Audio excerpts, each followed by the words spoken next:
The audio part always works, right? The audio podcast always works.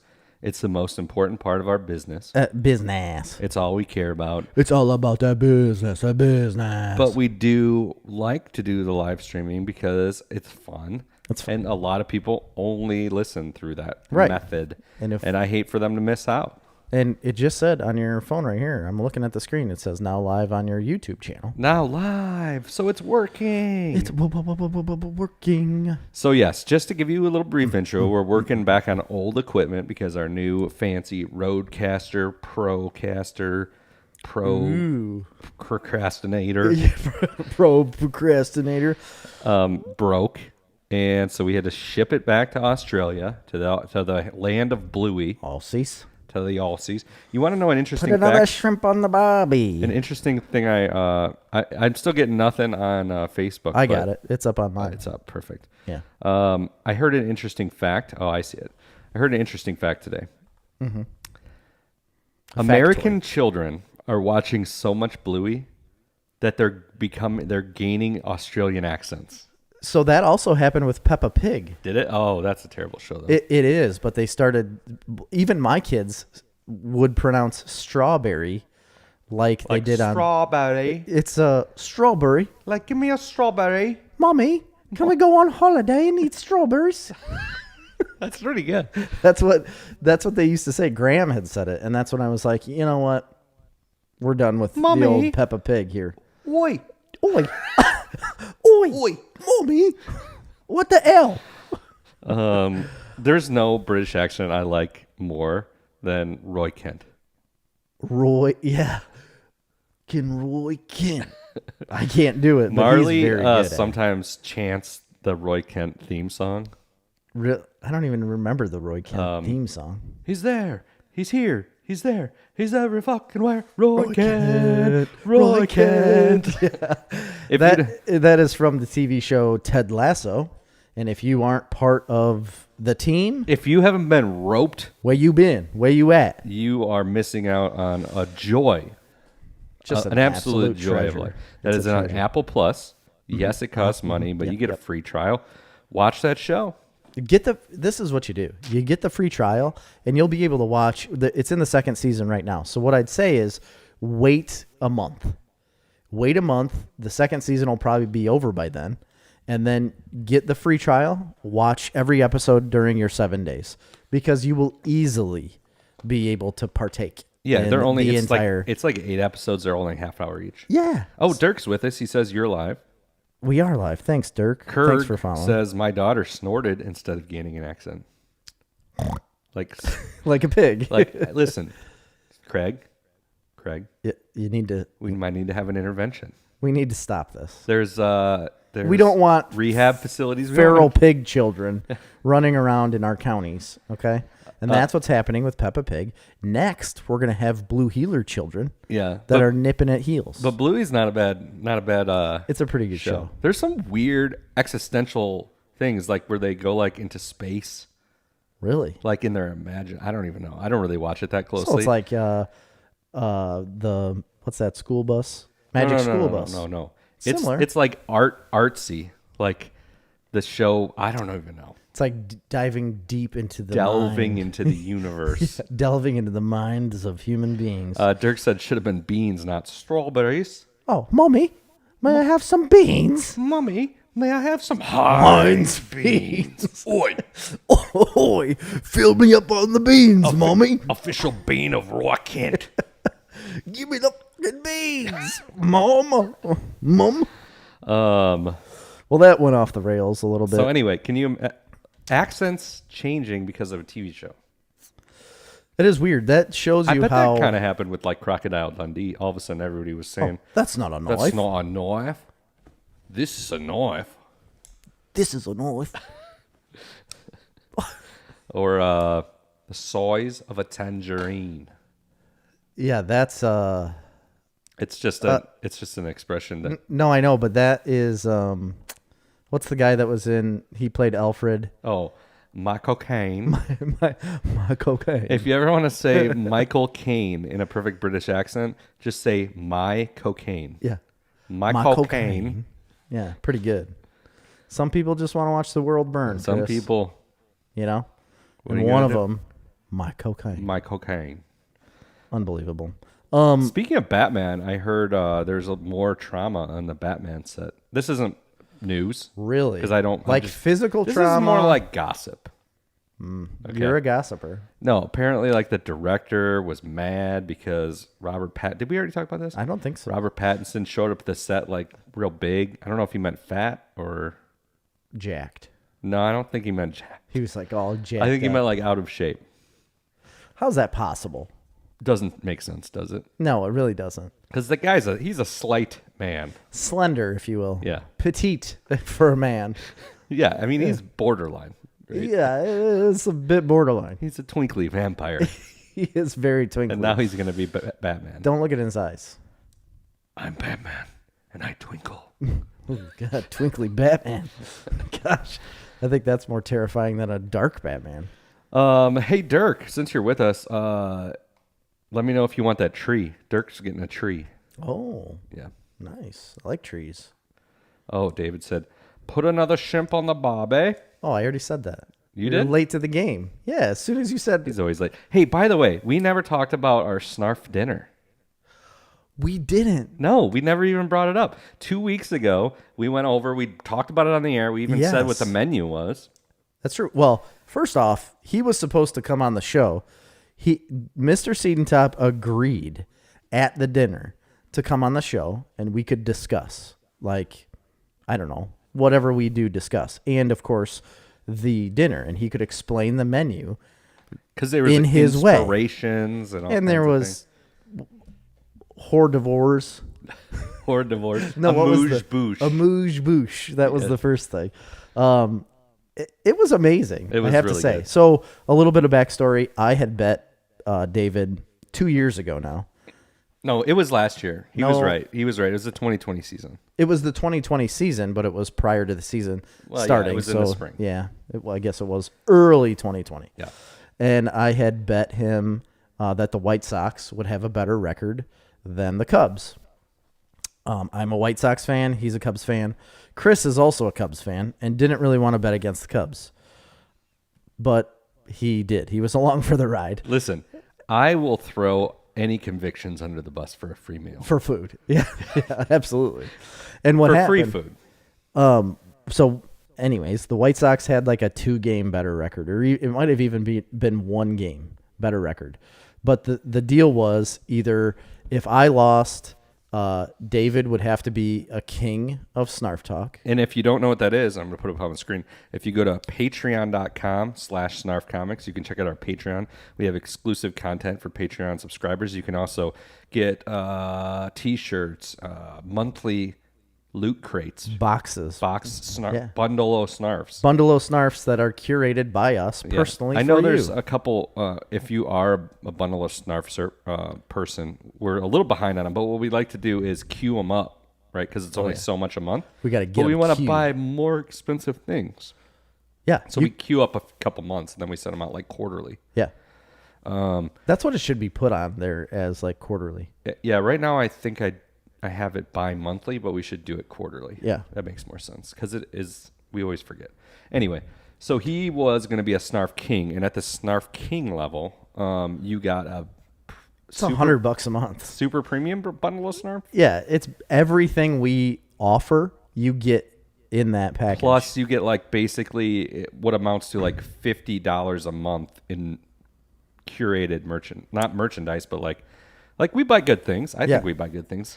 And also, when we put a comic book out, you get a credit, you get to be a sponsor, and you get a character drawn like you. I like the when aspect of that, as if that's something that's in the works right now. Of course, it's always in the works. Always in the works. We'll catch up. We're getting it. We'll catch up. We'll get in our swing. Anyway, that was if you lost, he got the Snarf King, and then correct. He lost.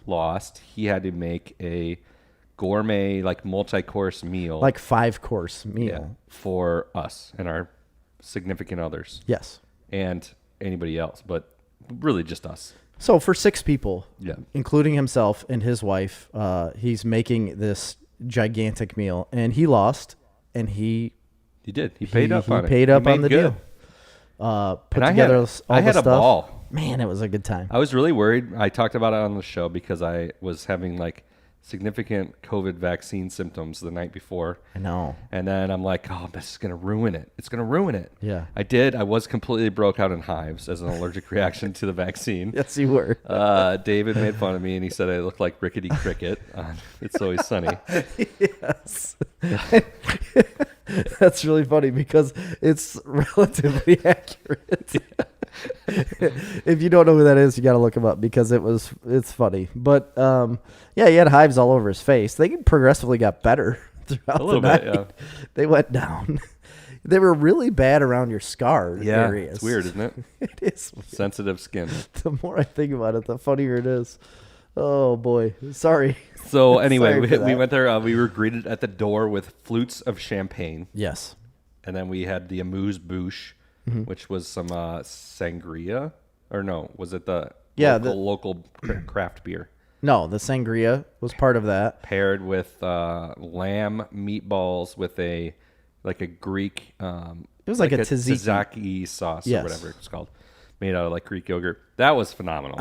I tell you what, that was one of my favorites. That was really good. I could have ate 15 of them balls. I could have pretty much just ate those for my entire meal. Yeah, I was all in that. That was very, very good. And that was just starting out. And then we had, what did we have paired with the local craft beer then?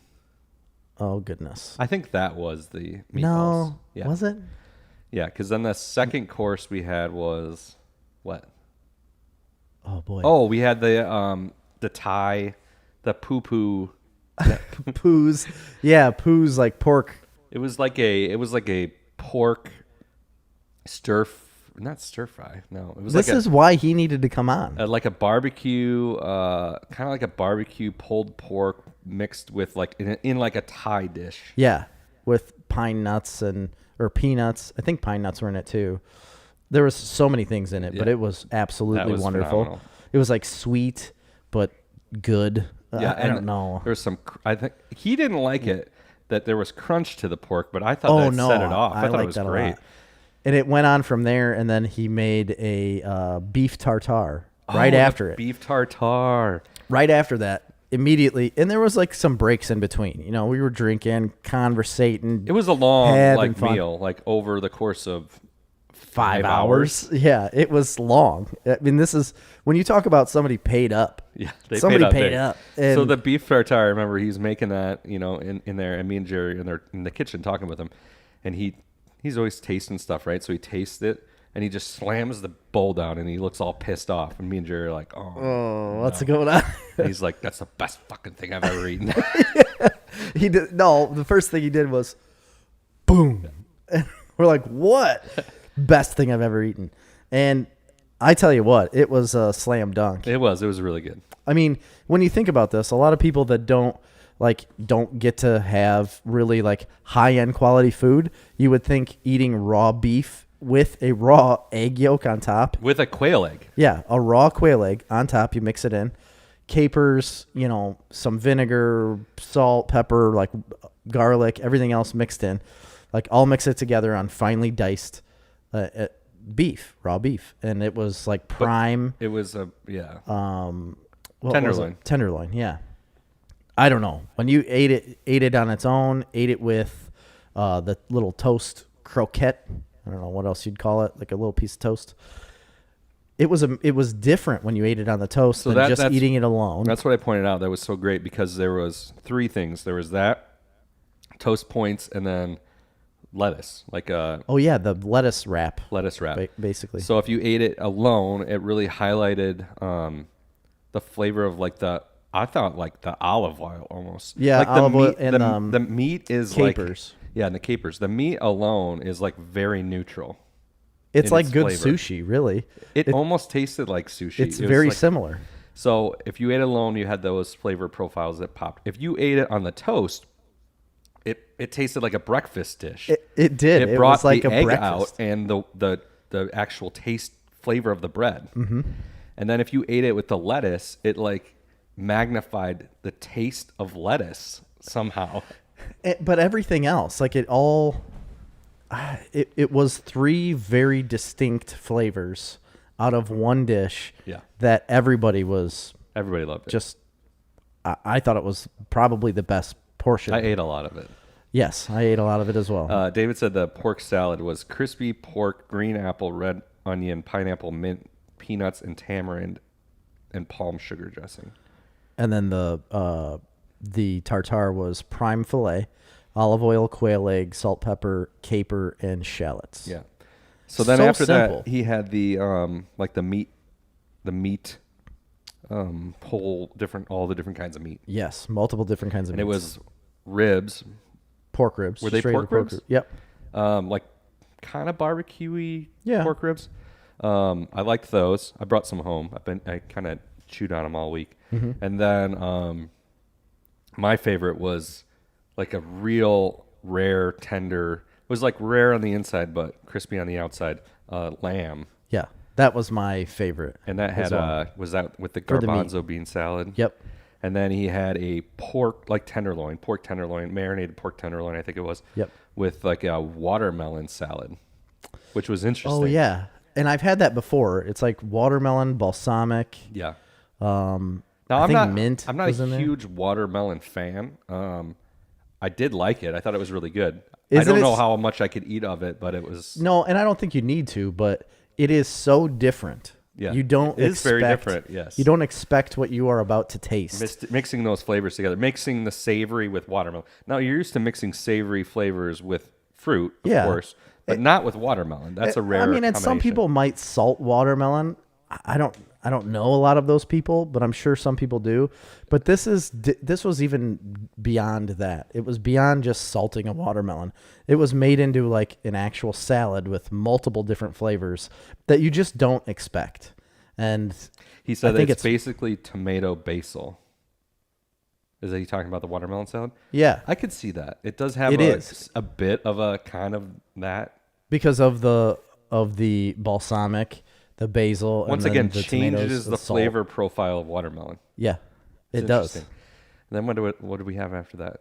And then there was the beef on top of like the corn, and Oh yeah, it was kind of like it was a huge dish that it's he like made. a Mexican corn and shredded beef and with like creme fraiche, was it? Yeah, on like top? the Mexican street corn basically was on the bottom, and I know there was other things in it, but that's all I'm remembering was like the Mexican street corn on the bottom with the beef on top, a creme fraiche on top of the beef. Very good. There was another thing though. I thought there was another salad in there. Get the garbanzo bean salad. That's right. Yeah. He did bring the meat, Dirk. He brought the meat. Oh yeah, there is the meats. Shredded Mexican beef with elote. Yeah. Yes. And then Bruschetta with watermelon substituted for the tomato. Is what he said for the watermelon salad. it's just an amazing thing. But that lamb, the lamb meat, it was kind of charred on the outside, and he thought he burnt the crap out of it, and I it thought it wasn't was going to be great. any good. But boy, oh boy, was it good. And a lot of people don't like lamb. Like my dad is one that would always say he hates lamb. A lot of And people I think don't that like it. generation of men, like that age of men, 60 and above. My dad loved lamb. Really, my dad hates it. Gary hates it. A lot of people that I know that are of that age do not Maybe like it. if you just like have a general like plain palate, you might not like it because it's gamey. Right. Yes. We skipped the bit because we were 4 hours into the dinner. I don't know what that means. We skipped a bit. I don't know. We did skip one thing. Oh, we skipped the BLT aioli. Well, actually, we didn't. I mean, we We were were gonna just, like, we were all full. full. Like Yeah. at that point we were very full, and then we still had boozy milkshakes Yes. at the end that were made. Very good. There was 3 different kinds of those. I don't remember specifically what the 3 different kinds were. The first one was like a vanilla something. I didn't like the first one. It was the peach compote. Or that's what peach combo. I liked it, but it was my least favorite. But I did like it. I could drink that.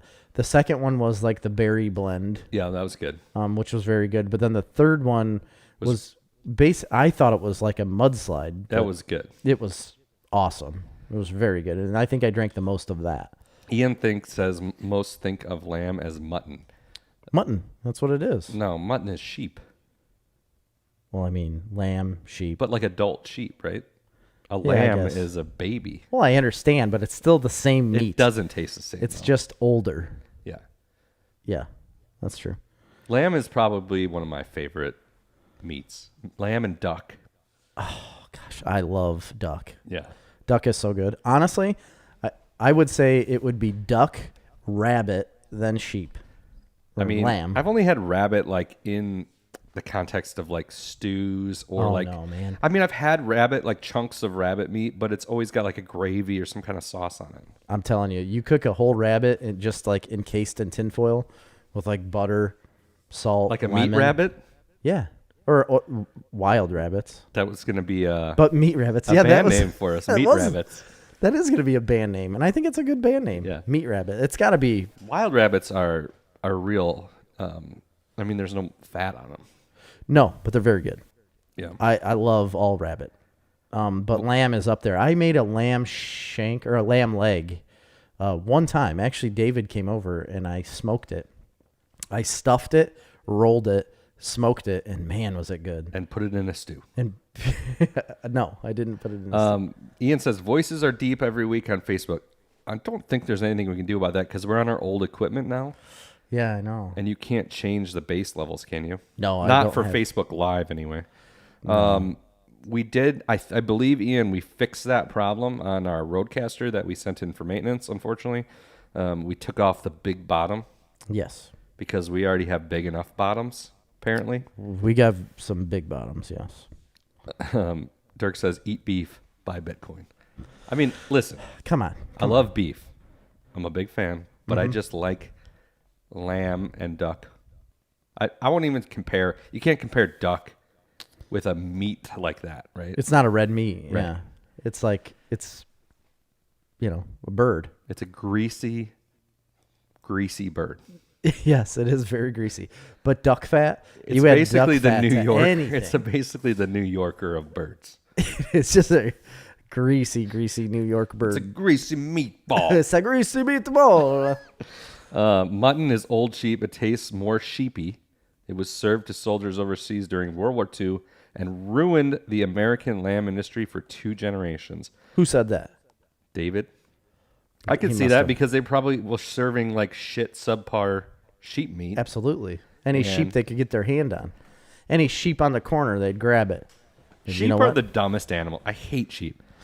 They're Any very- animal that shits out all their internal organs just know. on a whim, how does that exist? they get so stressed and they just sit there and bleh, bleh. I love so goat. much. Goat meat's really good. You know, I don't think I've ever had goat meat. Oh, we used to eat it all the time. We used to raise goats. I've had goat milk, goat cheese. I used to milk goats for a gentleman in Verona. But I've never had the meat. It's good. It's kind of like a greasier Lamb? lamb, but not gamey. Really? Yeah. It's a very solid meat. It's the most consumed meat in the earth. That surprises me. Yeah. I just don't believe that. It's true. Apparently. Where are you getting these facts? Well, I would love to know. when we raised meat goats, Yes, but that was ages ago. yeah, a long time ago, you couldn't get enough. It was at that time it was the only imported meat into the United States because we just have we're exporting Right. But this agricultural products. this is when you had a donkey that would kill them. Just kick to the goats to death. Suicide donkey. We have an episode called Donkey Kicking Goat or Goat Kicking Donkey. Goat kicking donkeys. That's awesome. Yeah, so earlier when we tried to record first, I talked about how I'm missing the Field of Dreams game right yeah. now. That's happening. That, White Sox I are forgot. playing We the talked about that Yankees. in a long, now lost podcast. It's gone. 20 minutes we ran, and then we restarted so you could all hear us Yeah. and see our lovely faces. That's what we were doing, and I can't believe I'm missing it. It is recorded, so I will watch the rest of it, but it's history tonight. Yeah. And I've It looks set cool. aside history to be with you all. I was making fun of it because the Field of Dreams, and it's not even on the Field of Dreams. It's a field next to the Field of Dreams. Yeah, they had to make it the right With size. 8,000 people probably paying $10,000 a ticket. It's probably really expensive. Yeah. I can't imagine what it costs, but they made like a corn maze that is in the shape of the MLB logo. And I saw a post earlier that was talking about what kind of GPS are they using on their mowers to get the field to look like that, because those lines, man, Crisp. very crisp. I think your brother-in-law is in charge of lawn maintenance for He him. must have been. He must have been with the Because you old could play chess in his Cub yard. Cadet. He loves it too. Boy, does he love it. He hates mowing. He claims, he tells me, hates mowing. Doesn't ever want to mow. But when he gets done, he'll be like, did you see the yard? Check that out. Did you see it when you drove by? Drive by slower next time so you can see the check. Check that out. No, I don't need to see that. Can you mow mine? Make mine look like that. You know what would be fun sometime? To play human chess. Like you You'd get have to have a lot of people. Yeah, you would have to have a lot of people. Yeah. And somebody has to direct the people to do what they. Well, one person would be playing the game. So all the other person are just sitting around waiting to be told what to do? Yep. Sounds like the United States of America right now. Boom! Relative. Yeah, that's really what would have to happen. So that would be totally lame. Never mind. Not really. Like in Harry Potter, do you ever see that? What if they you had- do the wizard's chess? It's on a life size. It's in the first movie. It is? I Yeah, don't and they remember like that. climb up. Ron like climbs up on the horse, and he's the knight. Oh, yeah. I do remember that. That seemed fun. Knight to E5. I don't want to play chess. Throw the strawberries. Give me a strawberry, Mommy. Or Harry. You're a strawberry. Rectal prolapses are a side effect That's what it is. of tail docking in lambs. Just have to clean it up a little and shove it back in. Back when I was a sheep showman, I had to do it all the time. That's what David said. You know what my veterinarian sister-in-law said? For any prolapse, you dump sugar on it. She carries a bag of sugar with her all the time. Pour some Sugar on my prolapse. Just ruined that song forever. Now when I hear that song, I'm going to think about prolapsed sheep. Or goats or cows or anything that literally spits its I mean, innards out. sheep just do it all the time. Other animals, They do, I think it's they do more it for rare. fun. It's Isn't like, it? Yeah. what time is it, Frank? Saturday noon? All right, prolapse time. What's Let's the point of docking tails? Why? go. Are they chewers like pigs? Or do they get caught in things? Why dock them? Why dock them? Maybe. I Jerry? don't know. I mean, they do it for pigs because they'll chew on it. Yeah, they'll eat And then 'em. they'll get bloodlust. And then they just eat all the other pigs. Like wanderlust? But for blood. Yeah, instead of wandering. So like a serial killer. So, in large-scale pig, like hog finishing operations, if one hog chews on another hog's tail, even if they have it or not, He's done. both of them are. The one that got chewed on and the one that started eating them. They're bacon. Both of them dead. On the spot. Dead. It sucks. For them. Don't chew on tails. Don't chew on tails. That's how bad it is. I don't think sheep do that, but I just think they're so dumb they must back into things and rip their own tails off and die of infection. Maybe. That's probably what they do. My uncle, who just, if he's listening, hopefully he figured out how to listen to the podcast. Yeah. Ted. Ted, he came in here a couple minutes ago before we started the show. He said tonight at dinner that somebody shot a 400-pound wild boar right down the street from his house. Holy cow. Yeah. He lives in Arkansas. Right. And they're a problem down there. A lot of problems with them. Yeah. They're bad. The Razorbacks. That's what they are. Their mascot, but they really are a huge problem down there. A lot of people don't understand the feral hog problem, the wild pig problem that we have in the southern United States. I think most people get it, right? I don't think they do. I think there's only one solution for that problem. Mass killings. Helicopters with machine guns. Which we have. And a lot of bacon. And people have that as a sport you Yeah. can go and rent. It's expensive though, because I've looked into it. Oh, 'Cause I let's do really it. want to Let's do do it. it. I know Kilmer's would be in. Yeah, we could totally get a group together. We could go to that. They go to that big ox ranch, the ox ranch Right or whatever. in Texas. Yeah. Yeah. We Is do it? right there. It's Texas. It's in right? Texas, yeah. I would love to We do that. can drive tanks and shoot pigs with tanks. I don't think I don't think that's I don't think the two are allowed, together, but right. But you do get to drive tanks and shoot the tank. Oh, you shoot the tank too? Mm-hmm. I didn't know You that. can shoot the tank. You could drive the tank, or you can pay to shoot the tank like 2 times or 1 time. You pay per time. And then you can pay to like be on the top of the tank with like the 50 caliber gun. I mean, that's nothing new for this old salty war dog. I mean, yeah, but not everybody got to go around shooting 50 cals off the top of Humvees. That's true. Or ASVs. I was more of the armored assault vehicle guy. ASMR, yeah. Yeah. That's what we did. We drove around Iraq doing this. I don't know what the algorithm of Facebook thinks that I'm into, but I constantly keep getting this. I think it's Nerdist, Okay. you know, like the Nerdist channel. Yes. Keeps posting this thing of Gillian Anderson doing ASMR. I've never watched Who's the Gillian video. Anderson? The chick from X-Files. What? She does ASMR? There's just this like article that'll come up and be like, Gillian Anderson doing ASMR is the most amazing thing ever. She's And I've just, never like, watched clicking it. her nails. And I don't know what she's doing. Whispering. I don't care. A lot of mouth noises. I used to have a terrible. big crush on her, though. Really? Yeah. So that's why. She was my celebrity crush. How would they know that? Because you're Googling her all the No, time. I'm not You're Googling constantly just Googling what's new in Gillian Anderson's life. Please tell me what's going on with Gillian I Anderson. mean, she's probably like 60 years old now. And you're, what, 42? Almost. She's in your wheelhouse. Oh, Dirk's going to go. Let's shoot some hogs. Snarf Talk road trip. Snarf Talk road trip. Shoot hogs We out of can a do it even helicopter. closer. You can do it in Tennessee, too. Oh, you can? Oh, yeah. They're all the way up in Tennessee? Oh, now? for sure, yeah. That's, I think, when they went the first time, they went to Tennessee. David said docked tails allows the manure to fall to the ground instead of getting stuck under the tail in the wool. Okay. I Oh, yeah, guess it because he kinda- said it creates pest problems, maggots, and such. It's just dumb. I mean, it doesn't make any sense. No, it really doesn't. She was in American Gods. That's right. I forgot about that. Gillian What? I Anderson. don't remember that. I don't remember what I didn't role watch the she second played, but season. Was she in the first season? there was like 3 seasons. I know. I'm just saying, if she wasn't in the first season, I didn't see her. I don't think she was in the first season. I didn't think so either. Moving on. We're 32 minutes into this thing, and I want to talk to you about Spring Stretcher?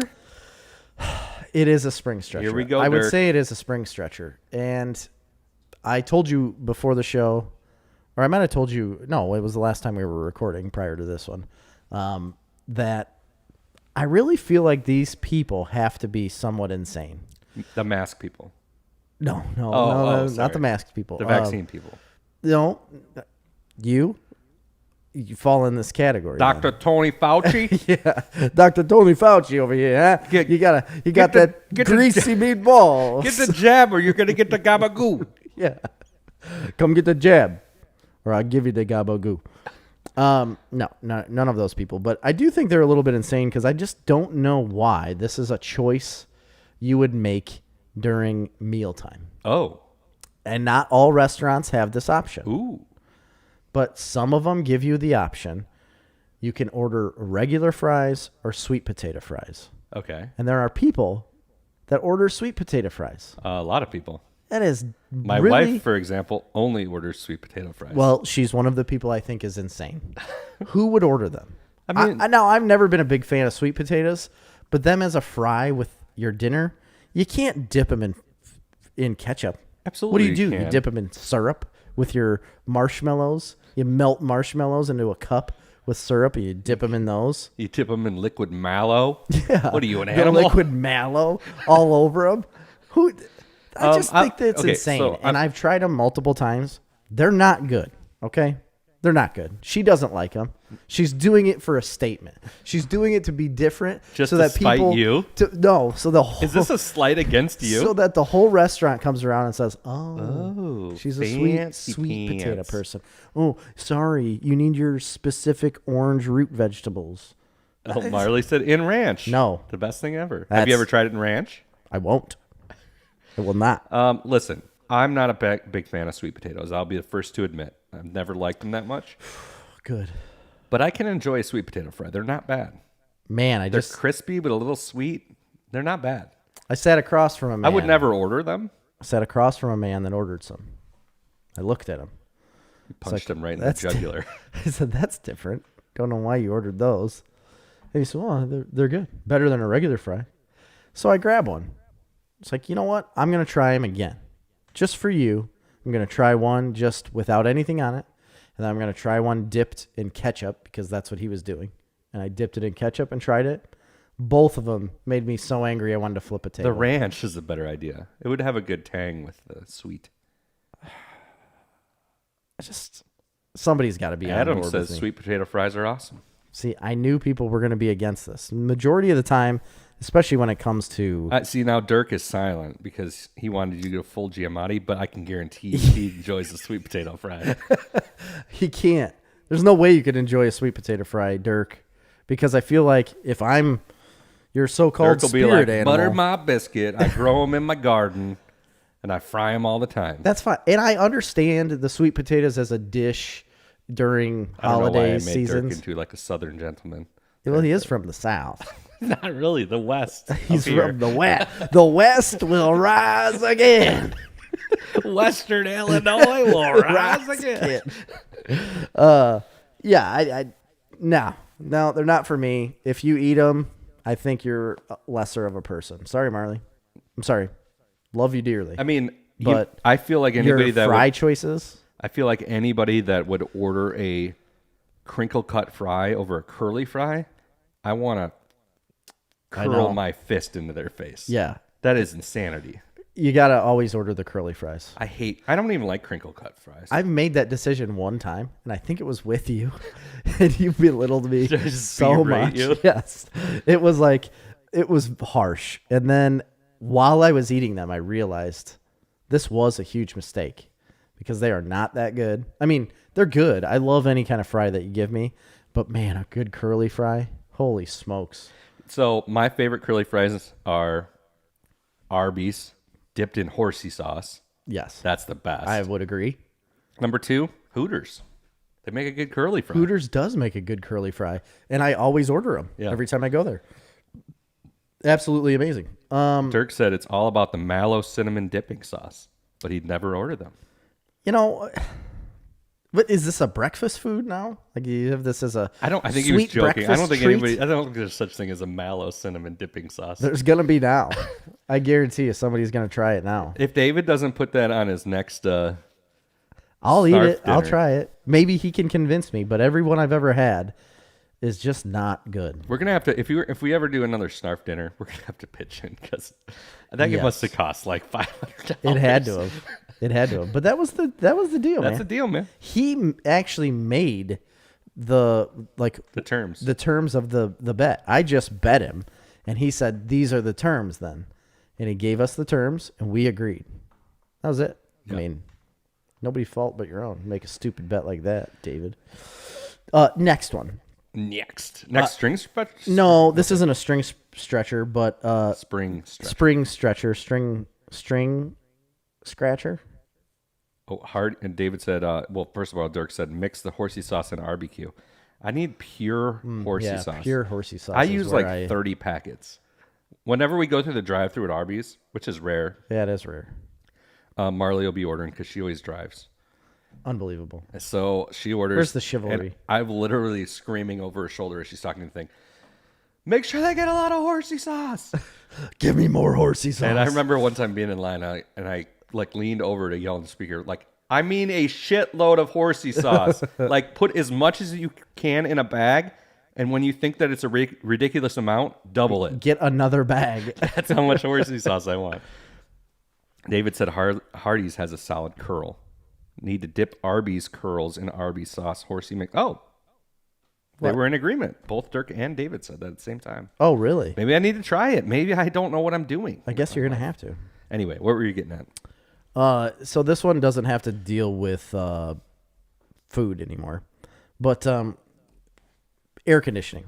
It was kind of steamy in here when we got in, and it dawned on me that there is usually an argument with people, or there is definitely an argument. There are clear people that have air conditioning in their house set to like 72 or above. Animals, it's I like call 72. Or there's the other people that are set to like 68. Yeah. There might be a 70 in there, but it's really 68, 72. Those are the numbers that most people pick from. What are you? 68 to 70. I'm a 68 to 70 guy. Amy likes to bump it up to 70. I always bump it down to 68 My because I house like is it cooler. like an awkward shape, and it's all one floor, but it's like a T shape. Yeah. And part of it's super old, and part of it's newer, and the insulation's different. And so there's 3 thermostats in the house, Oh, but they're all just wired together. So if one clicks it on, the whole house is running. yeah. So it doesn't really. My house has like hot spots and cooler spots depending on where you're at. Right. So you don't have So like I set zoned. I set it to 68 generally, but some parts of the house will be 72, and some parts of the house. So will be, I haven't really been against the whole 70 thing in our house. My house is pretty well insulated and it keeps the temperature pretty good, especially if we're not home all day and you pull the shades. If all the shades are pulled in the house and good. it's like dark in there, it's beautiful. You should have automatic shades that just close when you leave for the day. Yeah, that's expensive. Shades alone are they're not expensive. that expensive. They're expensive. Guaranteed. Shades are No, I know they ridiculous. are. It's I'm a saying, ridiculous I don't racket. think the electric ones are that expensive anymore. Oh, I don't need them. We're fully capable of pulling down a shade. I mean, okay. You know, I'm not above that. If you want to be rail against the future, Yeah, I am right now. I'm not advancing through the times as quickly as you, apparently. okay, go on. I just wanted to know what you were. Like, what are people, 68 or 72? I'm the 68 camp, I'm a 68er.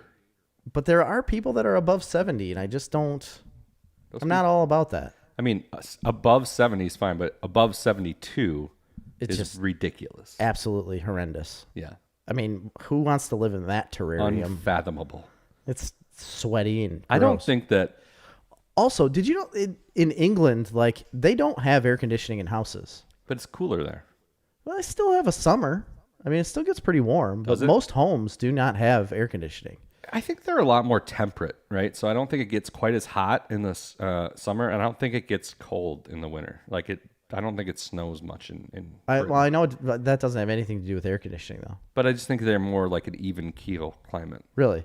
What about the humidity? They don't go from here. Like yesterday or 2 days ago, it was 115 degrees outside. Legitimately. yeah. I was working outside. It was the most miserable day of my life. It was awful. By about 1:30, Everyone died. I had to shovel gravel into these piers and compact them. I had to go rent a compactor. Yeah. And I went and got it at like 11:30 It was already miserable. or noon. And I brought it back here, and my intention was just to do it like at 7 a.m. the next morning. But one of the guys that works for me, he's like, let's just get it done. I'm like, Yeah. party on. You're like, yeah, what a worker I got. So we went out there for like a couple hours and finished it. And then we got done at like 1:30. And I looked at my phone, the feels like Yes. it was 115 degrees. But the humidity level is where it gets you. Yeah, it was 90 out, but it was 115 with the humidity.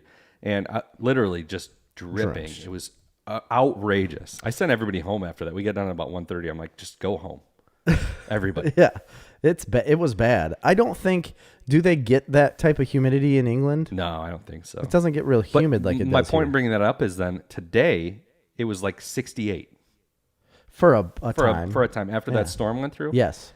To go from that, this is the wild swing, and then this weekend, Huge swing. it's going to be cool, like really cool. It is? Yeah. Oh, that's good. Yeah. I didn't know that. So I feel like the big thing here with all of us having air conditioning is more so for humidity, like that type of control, than it is necessarily for heat, because you can handle a lot more heat if it is dry than you can when it's super humid and sticky. That's what they say.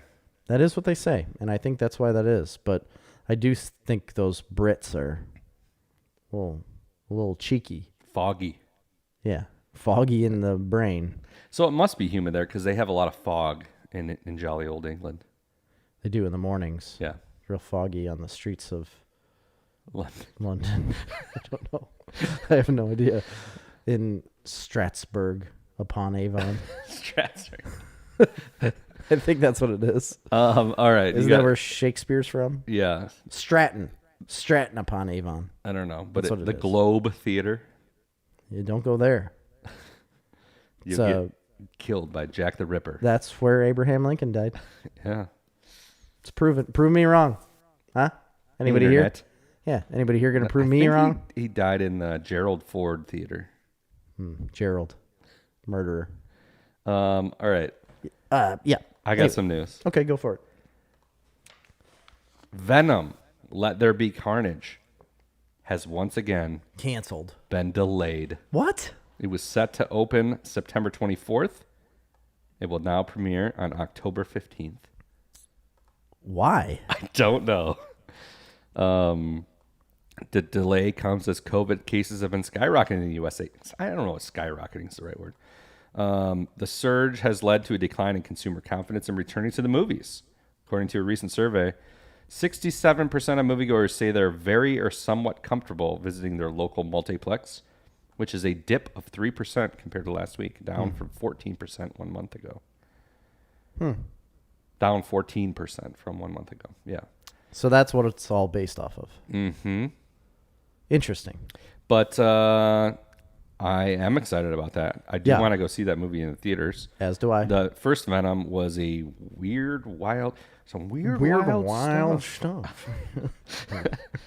So we'll see how that. And on that same note, similar news, Marvel's Shang Chi That was part of my news. won't move to Disney Plus. It won't release at the same time in theaters as it will on Disney Plus. They're only doing it in It theaters. feels like they're only doing it to spite Scarlett Johansson, It must be. whose movie came out a month ago and now has been officially dropped by all projects by Disney.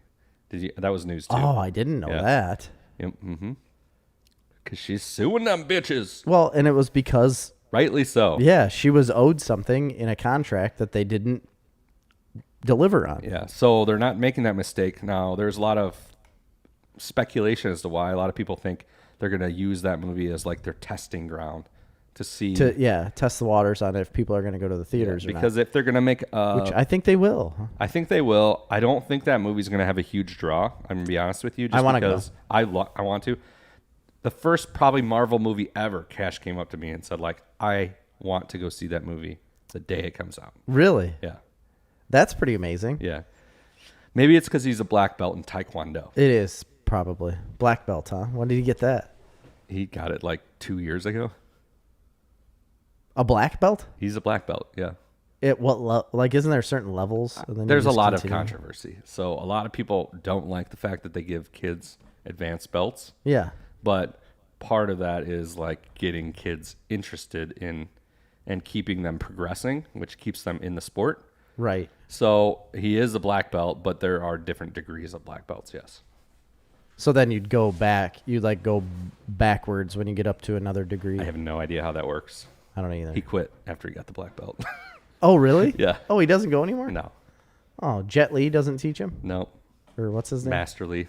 Master Li. Good people. I would highly recommend. Snarf recommends, in fact. Mm-hmm. Here we go, on record. Chang Li Taekwondo School in Morris, Illinois. Fantastic family. Master Lee, and then his son, Master Yushan, is now he's a master part of the now, huh? business. And there's several. So how that works, it's kind of interesting in martial arts, which I didn't know this. If you're like an adult and you go through and you get your black belt, you basically become an instructor in the school. Oh, no matter what. Well, basically, then there's levels of like master, grandmaster. So it's actually Grandmaster Lee, and then Master Lee, his son, is just a master. Yeah. It's pretty interesting. That is interesting.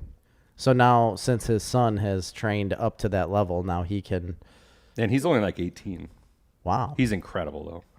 Is he really? He does flips and stuff. Yes. He flips around all over. Flips, like jumps off like chairs and does flips and breaks like 6 boards in the air. Boards. Yeah, it's incredible. That's fun. Yeah, it's pretty cool. I feel like I could do that.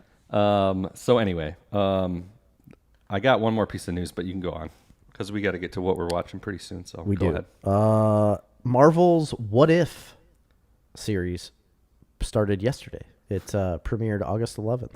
What are you laughing at? Craig said, "You gave me a coupon for him, but I thought you were just really drunk." I don't know what he's talking about. I don't either. When he was here, obviously, I probably gave him a coupon for. Does he have Oh, for Master Lee? Master Lee. Oh no! Use the coupon, man. Yeah, use that coupon, man. Get your kids into I think they call Taekwondo. them Master Lee bucks. You can bring them in there. Lee Bucks. He said, just give me Dune on October 22nd, and it'd be an early birthday present, too. And it's coming, I agree man. with that. It's coming. I am very excited for that. Every trailer I've watched has me Denis just Villeneuve? absolutely Is that erect. who it is? Denis Villeneuve? Yeah. Denis Villeneuve. Denis Villeneuve? Villeneuve. Denis Villeneuve. He's French-Canadian. Gotta be. Quebecian. With a name like that, it has to be good. Okay. What are you talking about? Marvel's What If. It's an animated series that came out, and it just premiered yesterday, which was August 11th. I haven't watched it yet, but I'm super excited about it. I haven't love watched the it What either. If comics. Love the What If comics. I've never read any of the What If comics. I mean, I just have old ones that I get off like the 10-cent rack if you go to the comic book store. Yes. And if I found one of those, I just grab them. So if you aren't familiar with what the What If comics are or what the show is going to be about, like the very first episode that just premiered was Peggy Carter as Captain America. Captain Britain, wasn't it? Well, no, I thought it was America. I think Captain Britain, because she's from Britain. That would make more sense. I'm not going to look it up because I don't want to screw anything up with my computer. But okay, it could be. But it said it put her in a lot of Captain America places. Like she was reliving famous Captain America things in the episode, and a lot of people loved it. It's getting very good reviews. Live action? No, it's animated. Animated. That's Yeah. what I thought. Yeah, it's going to be an all animated show. Yep. And they're saying now that's going to have significant tie-ins to the effects of the Loki series, because now, It is? well, think about it. If the Well, yeah, multiverse it's a variant. they're all variants. Yeah, it's all variants of what could be. They're all different universes or Makes sense. dimensions. I don't know. Time streams. Time streams. That's what they are. Branches on the main timeline. Yes. What if it went this way? What if it goes that's this the way? whole point. What if? What if they cross? Yeah. Never cross streams. Never cross the streams. No. That's another movie going to come out. You know what I got? I should bring it. I'll bring it the next show. I got my Ecto 1. Walmart did a re-release of the whole Kenner series of And you bought Ghostbuster it? toys from when I was a child. Yeah. And so now How did you even find out about that? I don't know. It just popped up like on Facebook or something that they were doing it. So I have all 4 of the characters. Yes. They're exact replicas in the same packaging, everything. I mean, they say 2021 on them, but whatever. They're exact replicas. So I have all 4 characters. I have a couple like of the ghost type when there's a big purple one that you squeeze him and his eyeball pops out. Oh, yeah. And I had it when I was a kid, and now I have a new one. And That's so I cool. got the Ecto 1, and I still have my old Ecto 1, and my kids play with it all the time, and they've destroyed it. Yeah. Well, great. But I bought a new one, and my kids just look at it, and they're like, "Can I open that?" I'm like, "No, No. you can't even touch it." You can actually never touch I'm thinking this. about buying another one just so they can play with that one. They're readily available. They're not scarce or I don't know if they a limited run. I pre-bought them like 6 months before they released, but I mean, I'm sure they're available for at least a while. Huh. They must make a lot of them then. So it's really not that special. I don't know, but I'm not taking them out of the package. I probably should. I'm not one of those people that likes to keep things in packages. In my opinion, if it's a toy or something like that, even if it's a collector's item, they're meant to be played with. Yeah, to a point. But something To a about point. these, I just can't bring myself. Really? You're that attached to Ghostbusters memorabilia? Those toys when I was a kid were like, I was huge. That was a huge part of my Changed childhood. your life. Yeah, loved it. Really set your course Set my course. to be the ghost finder that you are. You are a hunter, a ghost hunter. You've taken trips to Salem, When there's Massachusetts, something strange looking for witches. in the neighborhood. Who are you gonna call? Chris Harford. All right, I got one more piece of news. You got more? No, you stole my only 2 that I had. NASA, One of the only 2. the space agency, Not familiar. they What's are it stand for? getting ready. National Aeronautic Space Agency? Is it aerospace? No, it's Aeronautical Space Agency. I don't know. I'm I sure think you made that up. somebody will tell us. Doesn't sound right at all. NASA coming into our orbit is going to be an asteroid in the next 5-year time frame. I think it's 2026. Say that again. What's coming in our? A massive asteroid. Oh, okay. So they're readying to build and shoot a probe next year onto this asteroid as it approaches Earth. They believe that it's worth $700 quintillion because of all the precious metals contained in it. In the asteroid. Yes. Would it be? Wait, it's a comet. This is an asteroid. But don't asteroids have to fall to Earth? No, I think no. What's the difference between a comet and an asteroid then? They're Comets two have different things. tails, right? I don't know. Well, That's yeah, not I what we're know. talking about right now. Well, I just think you're talking about the wrong thing. Comet's going to come by. They believe that it is up to 20% metal and may even have a higher metal content. Man, how do they know this stuff already? Because of like the spin and the electromagnetic field and like the speed and all this stuff. That is crazy. And it's big, huh? It is big. I'm trying to find exactly how big it is. It's the size of Texas. That's what everybody. Have you ever noticed? Everything's everything, the size of Texas. It's like either Texas or Alaska. I think it's bigger than Alaska. When you go to Alaska, I've been there before. Every gift shop has shirts with like Alaska with like a little Texas in the middle of it, like true to size. Oh, really? And it'll say like some like kitschy line like, Yeah. "Oh, that's funny," or something like that. Right. Everything's bigger in Texas. Oh, funny. Bitch. Alaska. Yeah. So anyway, here was my question on this though. That the first thing that jumped to my mind. Mm-hmm. I'm like, if this thing's worth, it has all these. Let's assume it has all these precious metals. Yeah. Gold, Why don't we mine it? titanium. I think they're going to study it. I don't think we have the capability yet to mine it. If we could send Ben Affleck, I was just going to say, we've already done this. We've already done it. If you're going to do anything when it comes to space flight, they didn't mine it though. They just shot a nuke inside of it. but you got to go get miners. Yeah, you definitely got to get miners. Roughnecks. It's a lot easier to teach Drillers. miners. They weren't miners. They were drillers. Okay, it's a lot easier to teach drillers to be astronauts than it is astronauts To drill. To drill. Totally makes Clearly. sense. Yeah. Anyway, go ahead. I don't want to close my eyes. I don't want to fall asleep because I miss you, babe. And I don't want to miss a thing. Because even when I try. That's what he does. Yeah. That's my.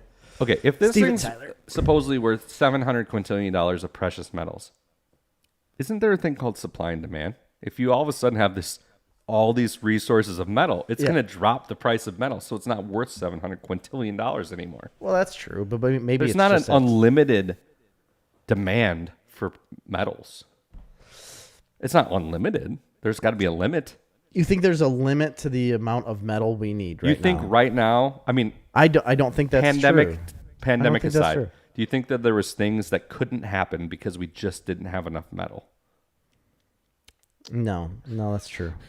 It's like we want to build this statue out of metal. Oh, can't do it. It's not enough metal. We don't have enough metal anymore. It No, just you're right. Makes I get it what more you mean. expensive because of supply and demand. But all of a sudden, So maybe it's just the only reason we're concerned about it is to keep price down. So if you got $700 quintillion of metal in today's market, and say it landed in the United States softly Yeah, softly on a caught bed it. of mallow, all right, and we're like, oh my God, the United States is rich. We're now worth $700 quintillion. Look at all this precious metal.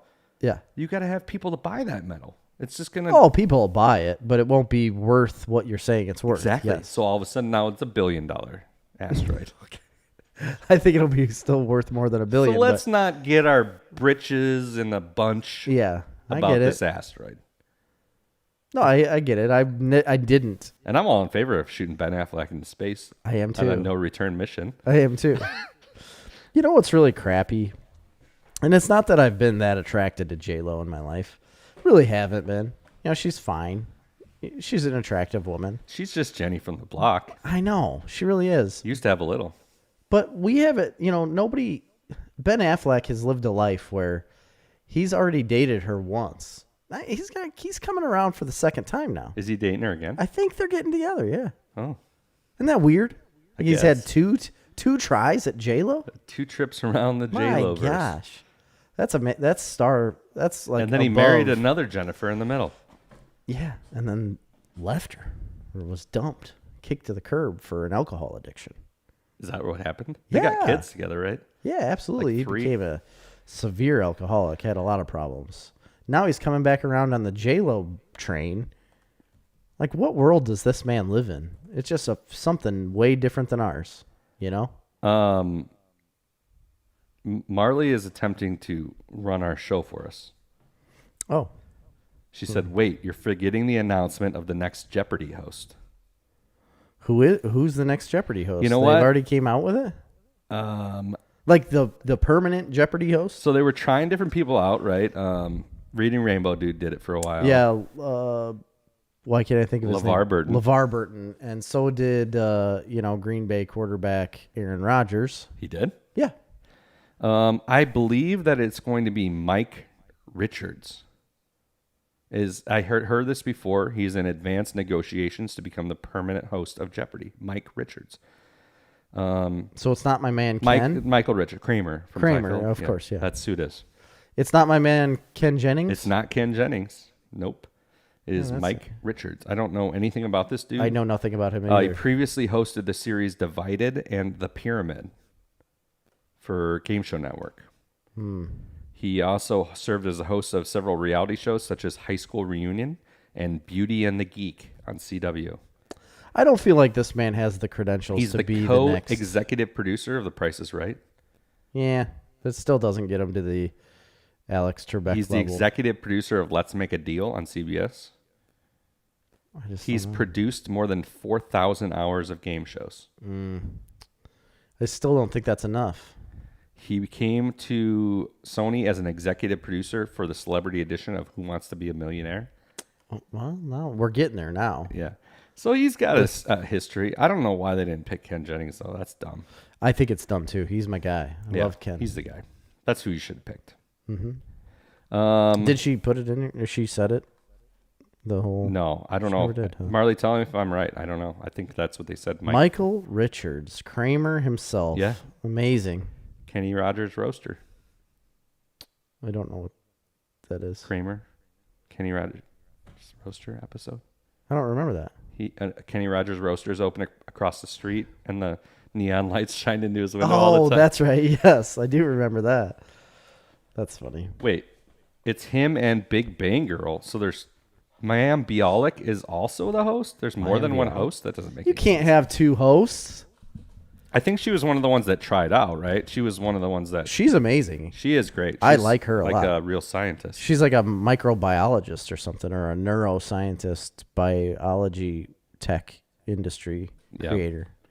Jeopardy announces Mike Richards and Mayim Bialik as new hosts. So they must be going to be trading on and off. I don't know why they just didn't keep doing where they do like every month as a new host. I think that's a good idea. I think it's a good idea too. Because Actually, it's no permanent replacement for Alec Trebek, because there never can be.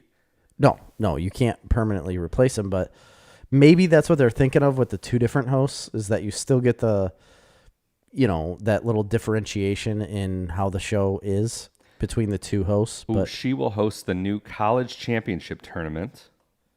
okay. Yeah. I love that show. Jeopardy is such a gem. The Richards guy, Mike Richards, he's the executive producer of Jeopardy. So he gave himself the job. He gave himself the host gig? I don't like that. Silly. That's a little insider trading right there. Let's give him a chance. I don't know if I can. We'll ask David about it. I know he's a big Jeopardy guy. That's like you being an executive producer of this show and being the host. Oh, everybody's chiming in. They selected two people. Yes, so it is those two. She's only hosting the specials, and he will be the main host. I think it's a good idea. I think she's a good choice. I said from the beginning, Okay. I thought she'd be a good choice. Okay. I think she would be a great choice. But now she's only on the specials. You won't get to see her all the time. That's fine. We'll give Kramer a chance. All right, Kramer, you got a chance. One chance. All right, Jerry, it's that time that we can talk about what we're watching. Should we just bury the lead right away? Well, yeah, I guess we could. We might as well. Why not? The Suicide Squad. Suicide Squad. Do we want to wait, or are we doing it last, or are we doing it first? I don't know. I think we should get into it because I Okay. want to. I'm excited to. Yeah. We both watched The Suicide Squad on HBO. Lots of buzz. from Yeah. people that listen to the show here. Lots of people were Facebook Tons messaging us. of people said Nolan loved it. Erica loved it. Some other people talked about it. And it's also getting like a lot of buzz in the media and industry in general. I'm going to look up what its Rotten Tomato score is right now, but it's Oh, I bet you it's good. it's very high. We talked about that before. Suicide Squad. It has a 91% critic score and 83% audience score, which is Actually, surprising to me. rare. Okay, so should we jump right into it? Yeah. There will be definitely. spoilers. If you haven't seen Suicide Squad, there will be spoilers here. There is no spoiler that exists in this movie that matters. No, it can't ruin the movie for No, you. it won't ruin the movie for you, but you can watch it on HBO Max, and it's in theaters, which we already have HBO Max, so I'm not going to the theater. I know, but I kind of feel like I should have seen this in theaters a little bit. So I don't think you need to by any means, but I feel like I should have. initial reactions. Do you want me to go first? Or you're going to go first? I want to hear yours. Okay. So there's a lot to like. All right. First of all, the lead up to this movie was like, this is James Gunn's magnum opus. This is his best movie he's ever made. Everybody was saying that. I don't think they said it was his magnum opus. I think they've said that for Guardians of the Galaxy 3. They specifically said it, that this was his best movie. Many critics, many media outlets reported that this is his best movie. Okay. So I had very high expectations going in. Although, I'm not like a huge fan of the Suicide Squad. I've never really read any of the comics. I'm not even like crazy about the concept necessarily. That to me seems like pure silliness. Right? Yeah, I would also agree. That would be quite the stretch to say. It's the biggest stretch ever. This is nowhere near to me on the level of either of the Guardians of the Galaxy movies. I think it's just as fun. I enjoyed the movie from a standpoint of like, just switch it off and watch something, right? Yep. It's very funny. Mm-hmm. So I enjoyed that aspect. This is probably like this is a straight up comedy, basically. It really is. It's a comedy action movie in the sense that, I'll put it right on Front Street. This is the most horrifically gory, violent thing I've ever seen in my life. It's very graphic. I didn't think anything could be more gory and violent than The Boys. And this, I don't think it's that bad. It is that bad. I don't. This is insanity. I think it's faker. It's like not as realistic violence as what The Boys is. I could give you that for sure. Yes, because the movie plays as such a lighthearted comedy that the violence is almost played for laughs. It is played for laughs, and it revels in it. Yeah, and I don't think I was a huge fan of that, to be honest. I was, and I'm not somebody that gets shocked easily. Yeah, you are. But there is stuff easily. that isn't shock. Like I think about it a lot of times watching this movie. I'm like, I hope some child under the age of 16 does not stumble on this movie. Oh yeah, absolutely. I turned it on and Amy started watching it with me, and she's like, "Well, this absolutely cannot be watched by any of our children." I said, "Oh, nope, not even close." So I did love. it is rated R. I did love the humor aspect of it, and I thought Idris Elba was incredible. He's I thought he was very good. I thought Margot Robbie was good. I thought John Cena was really good. Yep. Pretty much the whole cast. I will say, there is not. This is a very shallow movie, and this was a huge critique I'd have of it. There is absolutely, really no character development that is meaningful in any way. It lacks character development significantly. It basically is just a device to get from joke to joke. That's all this movie works. That's the only level that it works on, really. And the plot's even pretty shallow and kind of uninteresting, to be honest. It's not an overly interesting movie, and it just has no character development, no weight to it. Were you what were you looking for? An Oscar worthy No, type no. movie here? or I what? thought when I'm coming in saying this is his best movie, you're going to get something on the level of Guardians of the Well, Galaxy. I don't and you think I get heard. that. I didn't hear that, and I've never put any weight into the Suicide Squad ever. Yeah. Like the first movie came out, and I was like, "Well, this might be interesting." It wasn't. Yeah. Not at all interesting or good. And then even though they said James Gunn was doing this, and I had seen some pictures here and there, I really didn't have any expectations for this movie at all. Like I kind of forgot about it. We had talked about it a lot when it first came out that James Gunn was doing it, and when they were like bringing people on to Big stars, be in the movie. I remember I had it in the news like every week, and I'd be like, "Hey, got some new news: Suicide Squad." Sylvester Stallone. And it was like, what? Like, stop talking about this. What I enjoyed is that, so going in with no expectations, or very little, I was very pleased, like pleasantly pleased with pleasantly surprised, I should say, with what kind of movie it was. Like, I have no interest in that story, in the Suicide Squad comics and stuff.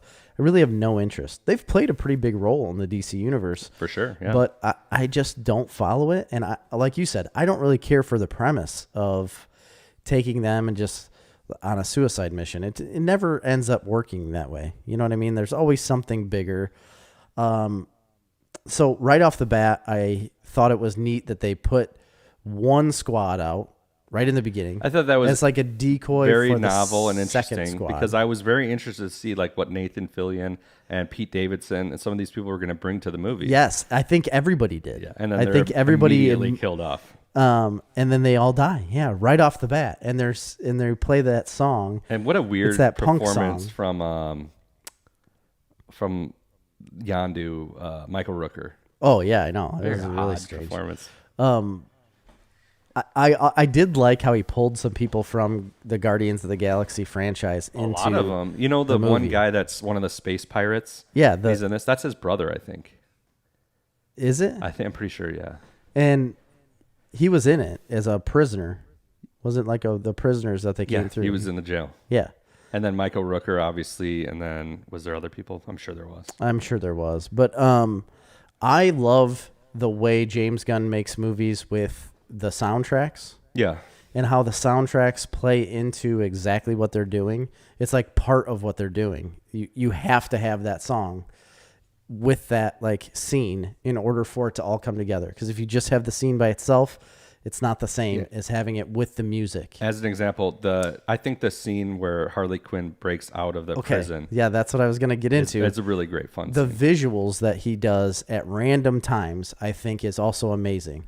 And in the DC universe for movies, we have never, ever seen a movie that has this type of visuals And playfulness. and playfulness and joy. And I mean, it's fun. Like the whole It is scene fun. with Margot Robbie. I mean, the context of it is horrific at times, yes, but it's still like fun and like It is.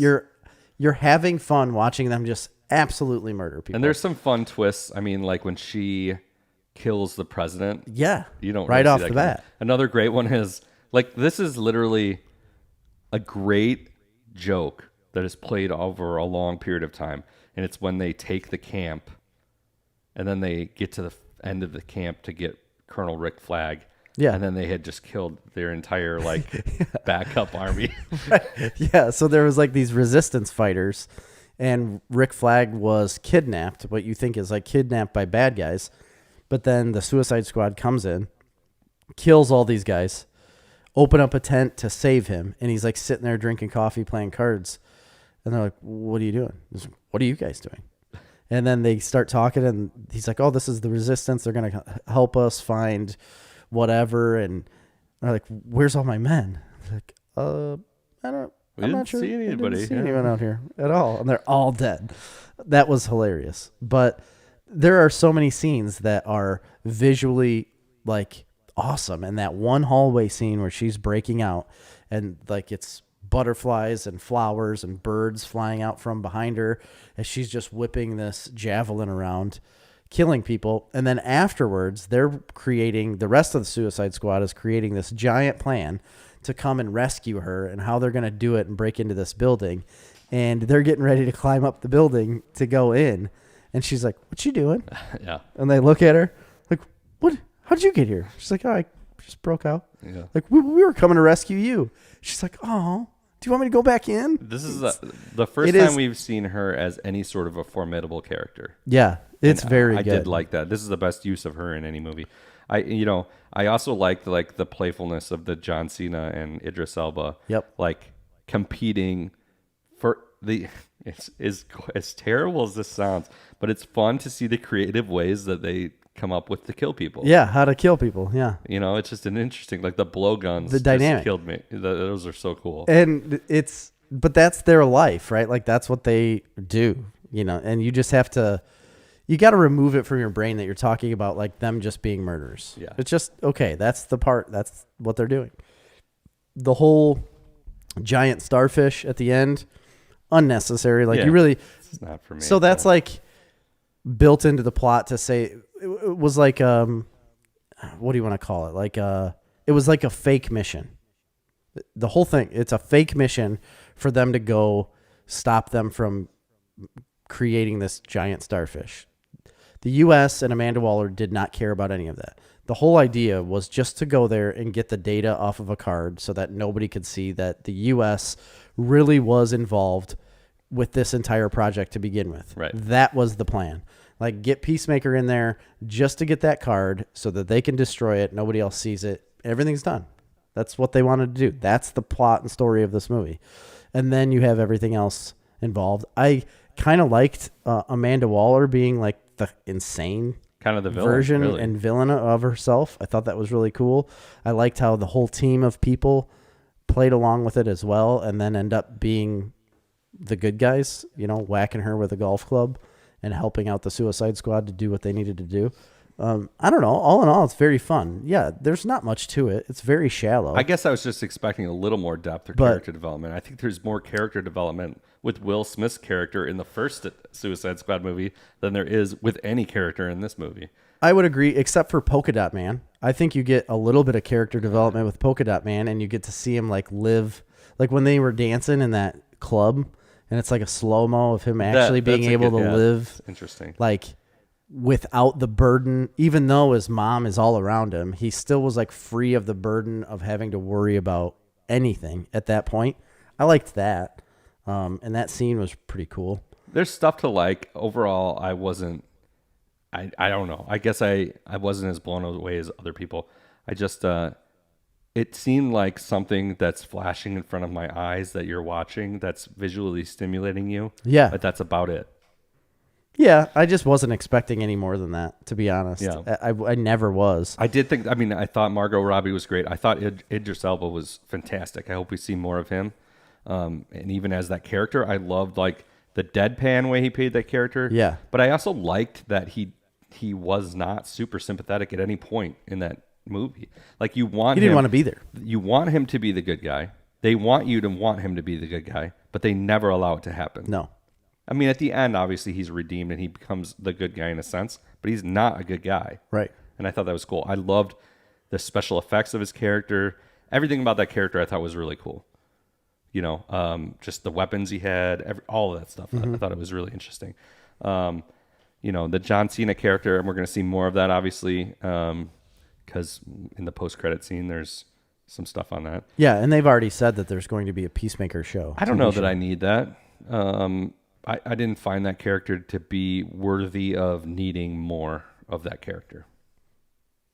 I don't know. I would watch it. I want to know. I'll watch it, but I mean, I think you just have a chip on your shoulder. And he was funny. You just have this chip on your shoulder. For what? You're never gonna like anything DC does. No, that's not true. That's not true at all. I think it's true. It just isn't. Anything that isn't animated, you're just not gonna like. You're gonna refuse to like it. Erica says Mantis was the dancer in the club, and then she said MacGuffin. I don't know what. MacGuffin.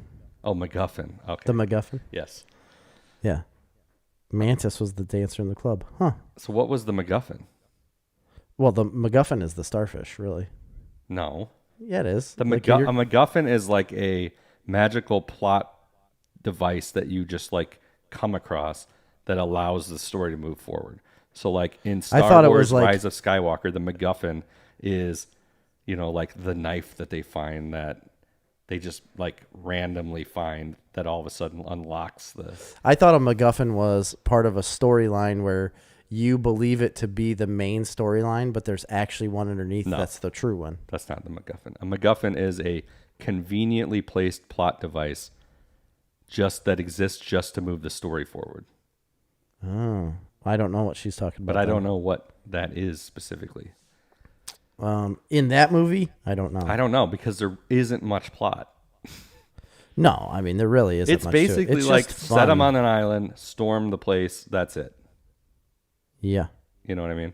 Then they give the only story that really exists is right at the end. You're looking at MacGuffin, aren't you? Yeah, I'm reading it. You don't. I mean, I'm right. I don't know if you were or not. I need to find out for myself because you're not always right. I am always right, Jerry. That's not true. So You're not right about Suicide Squad. I think it's a much better movie than you think it is. I think I'm not expressing it right. So I don't think it's a bad movie. I'm not saying that. It was very entertaining. I haven't heard you say anything positive. It's been all negative. You're that's just not full true. of negative hate. I said Idris Elba was good. The acting was good. It was very funny. The special effects, the visuals were great. It's awesome. A lot of the running gags are good. It actually is funny, which is, I think, hard to do. I don't think a lot of people could do this and actually make it actually funny. In fact, you don't really see a lot of movies that are actually funny anymore. No, there's bits and pieces. But James Gunn is the master at it because he's probably an actually very funny person because the Suicide Squad and both the Guardians of the Galaxy movies are incredibly funny. I don't know, incredibly, but they're funny movies. He's very good at what he does. And they really, he does a great job of making the underlying theme be like happy go lucky. So I agree. They're not. This movie isn't close to what Guardians of the Galaxy is. But what I will say is that James Gunn has an amazing ability of taking these off-brand comics that people don't really care about and making it something that is incredibly enjoyable to watch in a movie. Well, and that's something to be said. That is, and there's another distinguishing point about this versus Guardians of the Galaxy. Guardians of the Galaxy they're phenomenal, but there is a lot of people that won't like Guardians of the Galaxy. You know what I mean? Like they won't buy into it. Yeah. Yes. Whether they're too snobby to do the space thing or it's too out there. There's a lot of people that it's not going to be their jam. Yeah, absolutely. Those people will be able to watch this movie and enjoy it. That is very true. There's also the fact that I don't think Suicide Squad doesn't have the background story. I mean, sure, they have a lot of comic books and stuff. I just don't feel like they have the right kind of stories like Guardians of the Galaxy do. So like Guardians of the Galaxy are going out into the universe to achieve something that might destroy everything we've ever known. And the Suicide Squad are still just a team of villains that have been in jail. Kind of loser villains too, that aren't really good at what they do. So you take these villains out of jail. They've already been in jail. And they're just like, hey, you're going to die if you don't do what we want you to do. That's the basis of it. Yeah. So from that point on, you can't get much deeper. So I think there's two ways to do it, right? And I mean, we've seen two of these movies now, right? The first one attempted to be what this was. It also attempted to be what like Guardians want. Yeah. It is like with the deeper story and with the deeper meaning. So there's two ways it can go. It can be like James Gunn made it, where it's just over the top ridiculousness. Yeah. Don't take it seriously. Yes. Or it could be like the ultra dark, overly serious take, which we haven't seen. It was a mix. It was a mix, but let's just throw the first one out. We haven't seen that take of like, and it wouldn't work in a movie. It would have to be a series. Kind of like almost like an Arrow, but more R-rated. That's where it's grittier and darker like and a more serious. Daredevil or Punisher, like that type of show. I think you could do that in the vein of Punisher or Daredevil, and it would be pretty successful. And you could get to know characters a lot more. I like this broken down like that better for this this comic and this source material. I like that they're doing something different. And I want to see more of it. I just hope they give you a little more meat on the bone next time. I don't think we will see another Suicide Squad movie. I think it's already been announced That they're going to make it. Yeah. I thought he said he was like done with DC. No. I think I think the opposite news came out recently that he's definitely doing more DC projects. And he's definitely done with Marvel after the third, I believe so. Guardians movie, which he's now moving on to start shooting now. Right. Which is crazy. I can't wait for that. So anyway, that's the Suicide Squad. Yeah. All in all, very enjoyable, but I will agree with you that it's just the only thing you need to be aware of is that you will have fun watching this. You won't really need it again. Yeah. I mean, I will be clear. My recommendation is definitely watch it. Yeah. Unless you are just turned off by intense violence and gore. Right. Or if you have kids around. Do not. like, don't play this with kids around at all. Like, please don't. I think don't let your kids watch this movie. So what I do think was hilarious in the beginning, real quick, is when Bloodsport and Peacemaker are arguing, and he said, Bloodsport says, he's like, you will literally just do anything that the government wants you to do. He's like, you could it was like you could just like, if this beach was full of dicks, like you'd do whatever. He's like, absolutely. It's like I would, suck this entire beach full of dicks if in the name of liberty.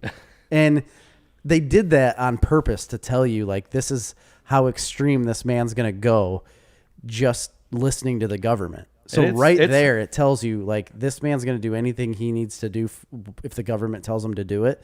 So it's not really that big of a surprise at the end when he's the guy that says, no, I have to take this back. It's hard to watch him kill Rick Flag. And, yeah, that seems pretty cool. It's hard to watch it because even though you don't see him a lot, you do gain an affinity towards him. Yeah. Pretty solidly. Right, absolutely. Because he's super likable. Yeah, I didn't feel like Rick Flag was a bad guy at all. He wasn't. He was not a criminal. He was like the military guy that's leading in charge of them. Oh, okay. Gotcha. I love the choice, whether it be James Gunn's or Idris Elba's, to just make him so like nonchalant, non-caring. In killing people? Just in every interaction that he has. I think they could have went another way with it, and that would have been to give you more. You're saying for Peacemaker? No, I'm saying for Bloodsport. Oh, Bloodsport. Okay. They could have went that way where he starts out as a cold asshole, and then eventually, like, and they do that. He does grow a heart at the end, I guess. But yeah, they could. He just doesn't care about being there, or is not interested in any of what's going on, and I think that it's cool that they stuck with that throughout most of it, like his kind of cold uncaringness, but also like ability to not be serious about what's happening. Yeah, I know. I thought it was cool. I'm glad they did it that way, because the only reason he's there is because Amanda Waller literally said, I'm going to basically kill your child if you don't go. So basing his contract off of that right there would tell you, like, how is he going to be like, oh man, I'm happy that I'm with this great team now, saving the world.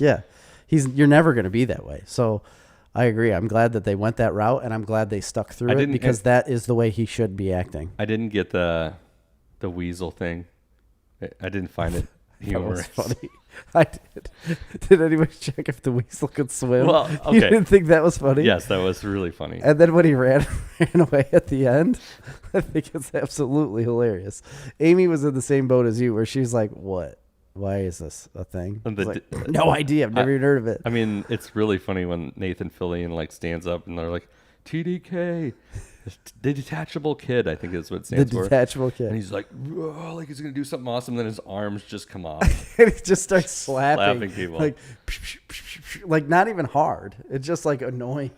Her hands are just pushing on people's faces. And then his arms immediately get shot up. And it just makes you think, though, I'm like, what? Why did this even? Yeah, I think that's fun. There's a lot of really funny things. All right, what else we got for what we're watching? So yeah, Suicide Squad. I finished Dave. Oh, me too. Yeah, we didn't talk about it last week. No, we haven't. I would do a review over this season of Dave. Let's do it. Overall, I would say that this is like a very disjointed season. It didn't come together for me at all.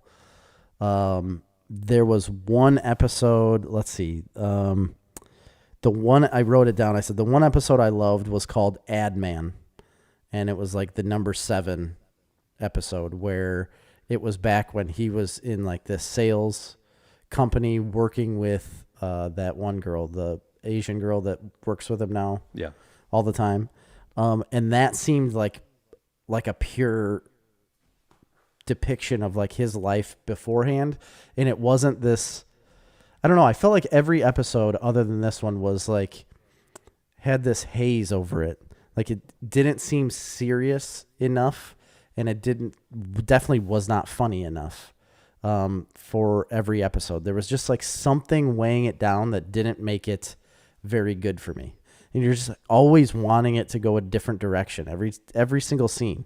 But that one episode in episode 7, I loved. I loved it from beginning to end. I liked how you got to see the change in character of Dave, basically, like how he was in the beginning and how all of a sudden he does this one sales pitch that is throws everything like up in the air and changes everything that he's doing for this one company. And then from there on out, he decides to be a rapper, and it changes the whole dynamic with a very good friend, how he just kind of threw away. And yet now she comes back into his life later, but she's realizing like, man, he's really shitty to me, you know? And I liked that episode. Let's see. It's what did I put? Why was there always an episode that tried to be bigger than what it needed to be? That's what I felt like in a lot of them. They were trying to be bigger than really what it needed to be. I felt like 7 was the pulled away, smaller version, where in the first season, when we had that where Dave wasn't even in it, I didn't care for that episode. And that's the one you loved. That, yeah. And I feel like this was that episode for this season, and it's exactly what it needed. It still didn't pull the season together for me, though. Yeah. All in all. So my review is going to basically blow your mind. Okay. 1,000% exactly is how I felt about this season. Really? That does blow my mind. Episode 7 was the only one that I enjoyed, even. I thought it was a great episode. Just everything you said about it is spot on. Perfect. The rest of the season, it had nothing for me. None of them blended together. Like each episode was different than nobody the next. was likable. They didn't blend together. There was the overall story arc wasn't interesting. They don't pay off any of the characters the way that you want them to do. Nothing is paid off at all, almost. Everybody's miserable. I'm going to tell you, this season was bad. Yeah, I completely agree. And it takes the show from the first season, which was, I think it was shocking to us. We raved about it. We said it was one of the best shows of the year. Yep. And it takes it from like that to, I wouldn't even recommend watching the show now because of season 2. Definitely wouldn't recommend watching this season, because if it comes out again next year, because I don't know, I don't see how this could be picked up again, to be honest. I want it to be. I do too. I want it to more. I want it to be like season 1. Because we need the payoff, right? This is like the middle, just kind of droll, just kind of grinding through, and very unlikable everything. I think episode 8 was a bit more of like an honest view into his life, like towards the end of it. Yeah. I didn't mind episode 8 at all, but between 7 and 8, you just don't get enough from those two to redeem the rest of it, because leading up to those 2 episodes, none of them connect with each other and none of them pay anything off. And a lot of times I was sitting there like, what does this have to do with the beginning of the story? Like where he was trying to rap, and like, where's his album going? And is he even worried about that anymore? Or what is happening? It didn't make sense to me. And it was so aggravating. And honestly, I didn't, you had finished it and I hadn't, because it was just like, I didn't want to watch it anymore. No, I mean, I completely just agree with everything you're saying. It was really disappointing. Yeah. For a show that I liked. I mean, it's not anything that I like was obsessed with. It's not like Ted Lasso to me or anything. No. But I thought it was a really good show. And, I'm not saying season 3 can't come back and be great. I hope it is, and I would watch it. I will watch it Yep. if it comes out because it's not a huge commitment, to be honest. No, it's like 10.5-hour episodes, not even maybe 8 or 9 or 10. this one was 8. 8. Yeah. Yeah. So that's fine. But yeah, I didn't care for it. That's for sure. No, I didn't either. So I don't know if any of you guys have been watching it or have tuned in. If you have a different review of that, I would love to hear it, and I'd like to know why. Maybe it's something I'm missing. And I think that is a type of show that it is. Maybe it's putting something out there that I'm just not catching on to. Okay, here's what I think they're doing. They did, right? They tried to make season 2. They tried to make this like a deep dive into like his head getting too big for his shoulders and his ego getting out of control and his life kind of falling apart because of his ego. So, and that's what they did. And they did that. Yeah. It's just not enjoyable to watch. It wasn't. No, it wasn't. And why did he have such an ego? And I didn't, Why? He had one record that came out. Or did he even have a record? I don't even think he had an actual record. He was just signed by a label. In the whole thing with the other producer guy, that episode where he's basically the whole episode is him and that other guy becoming like whatever they are. Yes. It was a weird, fine. Didn't bother me. It just doesn't make sense. It doesn't make any sense. It didn't make any sense to the rest of the show. Why are you doing this? And all of the character development of like Andrew Santino's character and then the Gata's character. Andrew Santino was like forgotten in this season. Barely in it. Yeah.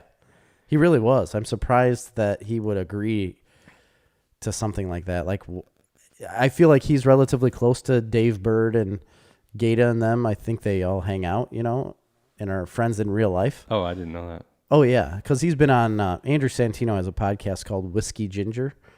Pretty good podcast, by the way. I would suggest listening to it. And Dave Bird and Gata were just on it, I don't know, maybe less than a month ago, I would say. And they talk about, like, just how they are basically around each other every day of their lives, and they hang out quite often. And that's the whole reason why he was cast on the show to begin with. And so this show truly is his life. It's Dave's life, yeah. It really is. So has he ever released an album? Oh, yeah. Yeah, he's had actual albums come out. But does anybody listen to them? Or is he just YouTube famous, basically? He started out as 100% YouTube famous, and he only released new music on YouTube. That's all he did. And it was just a few years ago that he actually decided, okay, I'll put an actual record together. And he put an actual record together, but he released it on YouTube first, and then he released it to like regular, like an actual CD and streaming and stuff to other things that the record label wanted him to do. I think he's got multiple records out now that I think of it, but it's few. It's not very many. But if you go on YouTube, I mean, the guy's been around since the early 2000s. He's super talented. I'm not doubting that at all. Yeah.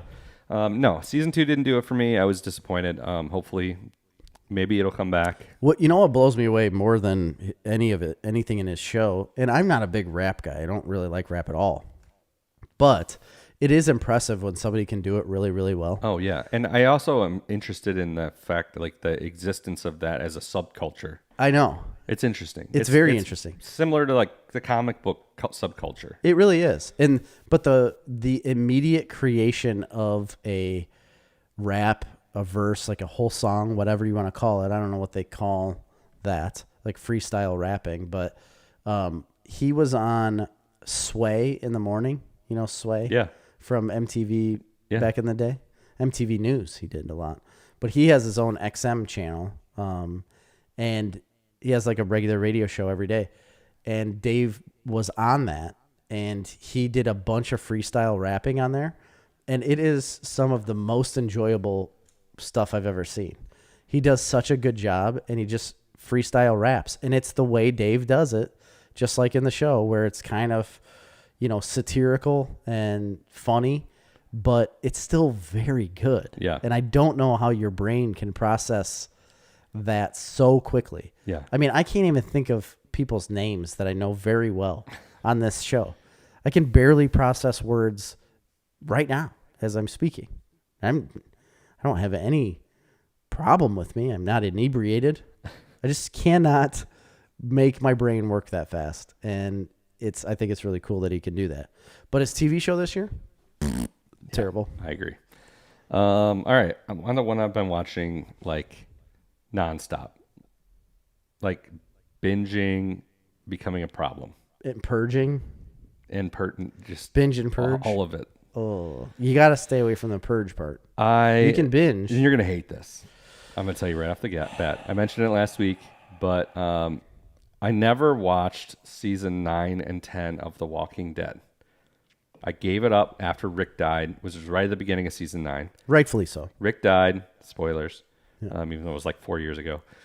You can't protect her, Rick. And, me and Marley watched that show religiously, week to week.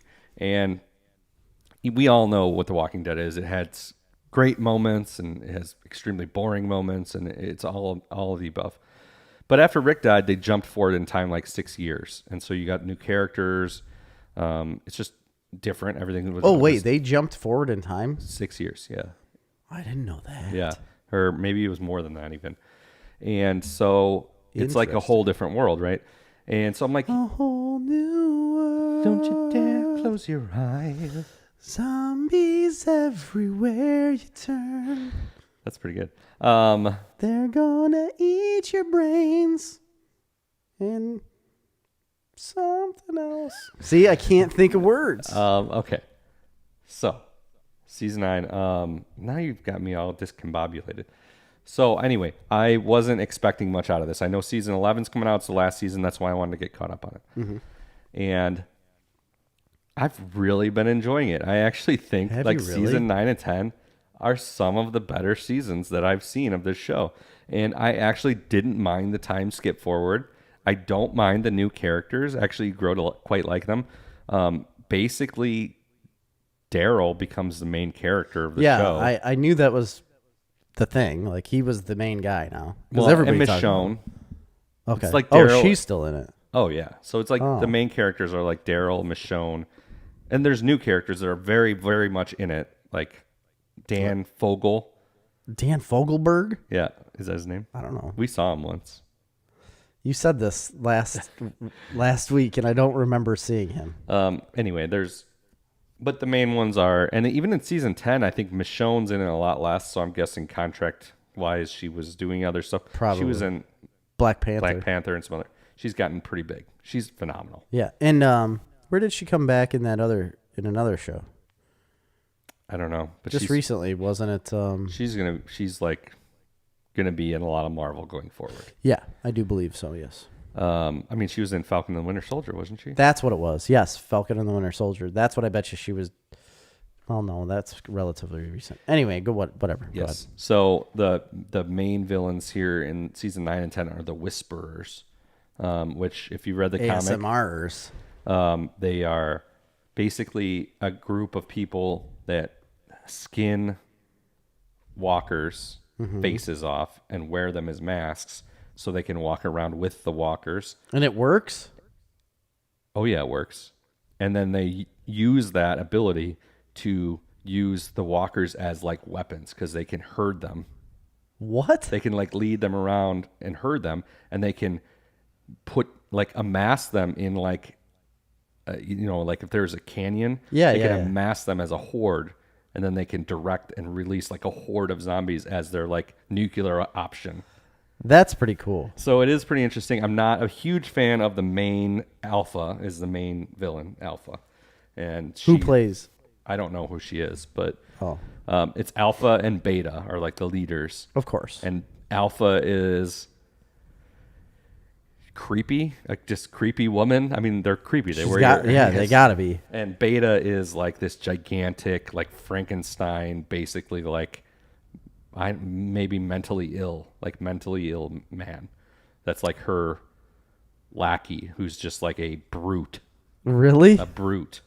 And it's basically they've moved in the territory, and the four communities that we've seen develop over the last several years of the show are like trying to build back up society and like live a reasonable life, and they got to deal with these psychopaths.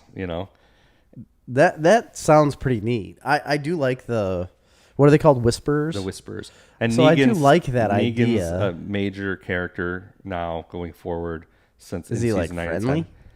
10. Well, he's a prisoner, and he's been in prison for Oh, they 6 years since. Yeah, because if you Oh, didn't I watch didn't. season 8, Rick defeats him. Oh, Basically, defeats the Saviors, which was his clan. They defeat them. He slits his throat, and he decides to save his life and keep him in prison in so sanctuary. he slit his throat and then they saved his Yeah, life. they saved his life, and they keep him as a prisoner to like show as like an example of like we can be like merciful people. Like we don't have to all be evil. Right. We can try and build a world. Wow. And so he obviously kind of becomes. I'm not sure where they're going with him yet. He's interesting. He's less annoying Okay. than he was. That was one of my big gripes with like the past several seasons of this Negan storyline is he's so obnoxious. You know what I mean? Yeah. I just never liked him as a character. So it's I just interesting. find it amazing that they have the capability of slicing someone's throat and then stopping that bleeding, because you bleed out basically instantly Yeah. when you cut someone's throat. If you Maybe you they know, didn't if you nick go an for the artery. I don't know. jugular. So I'm really enjoying it. I'm about halfway through season 10. One thing that blows my mind about this show is there's 22 episodes a season. Oh my gosh, that's so much. It's like old school TV. You know what I It mean? really is. You You don't see it much anymore no. when it comes to like that mass of shows and the amount of writing it takes. 22 episodes, and they're an hour long. but minus commercial breaks. So 'cause it's 48 minutes or Yeah, something. 45 minutes, something like that. But I'm really enjoying it. I can't get enough. I'm watching it until like 2 or 3 in the morning every morning because I can't stop watching it. I love it. It's a problem. It's great.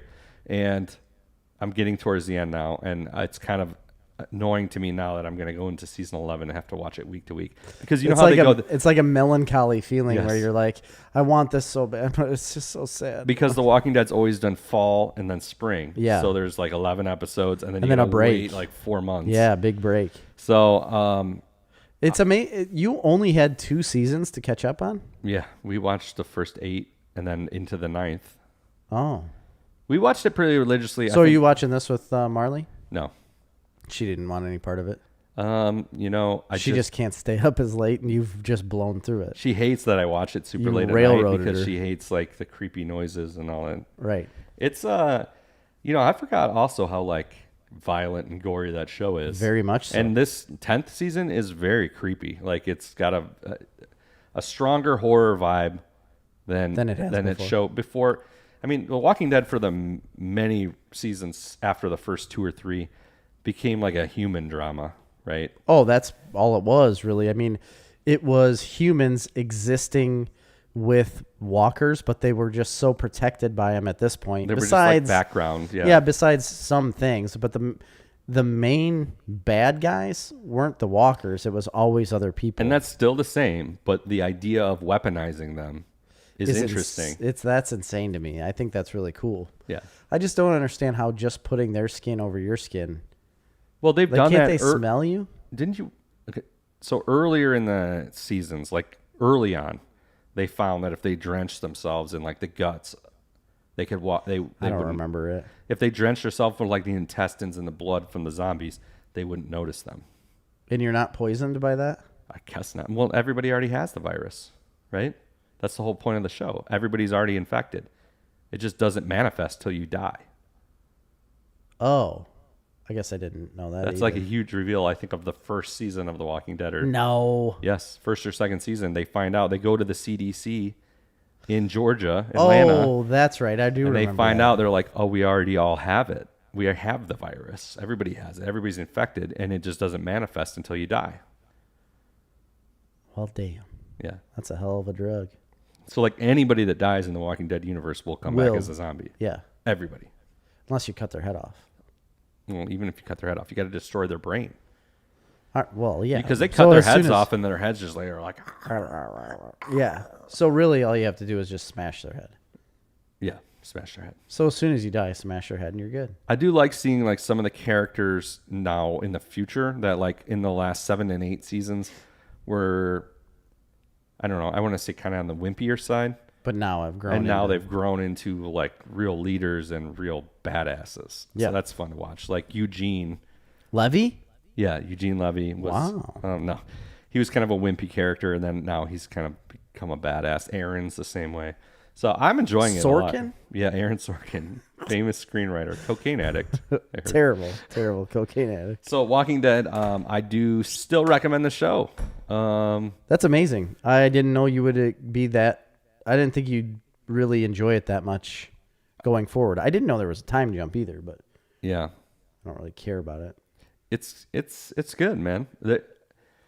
The writing and the production value, man. I don't know how they kept up with the 10 They've seasons. done it, man.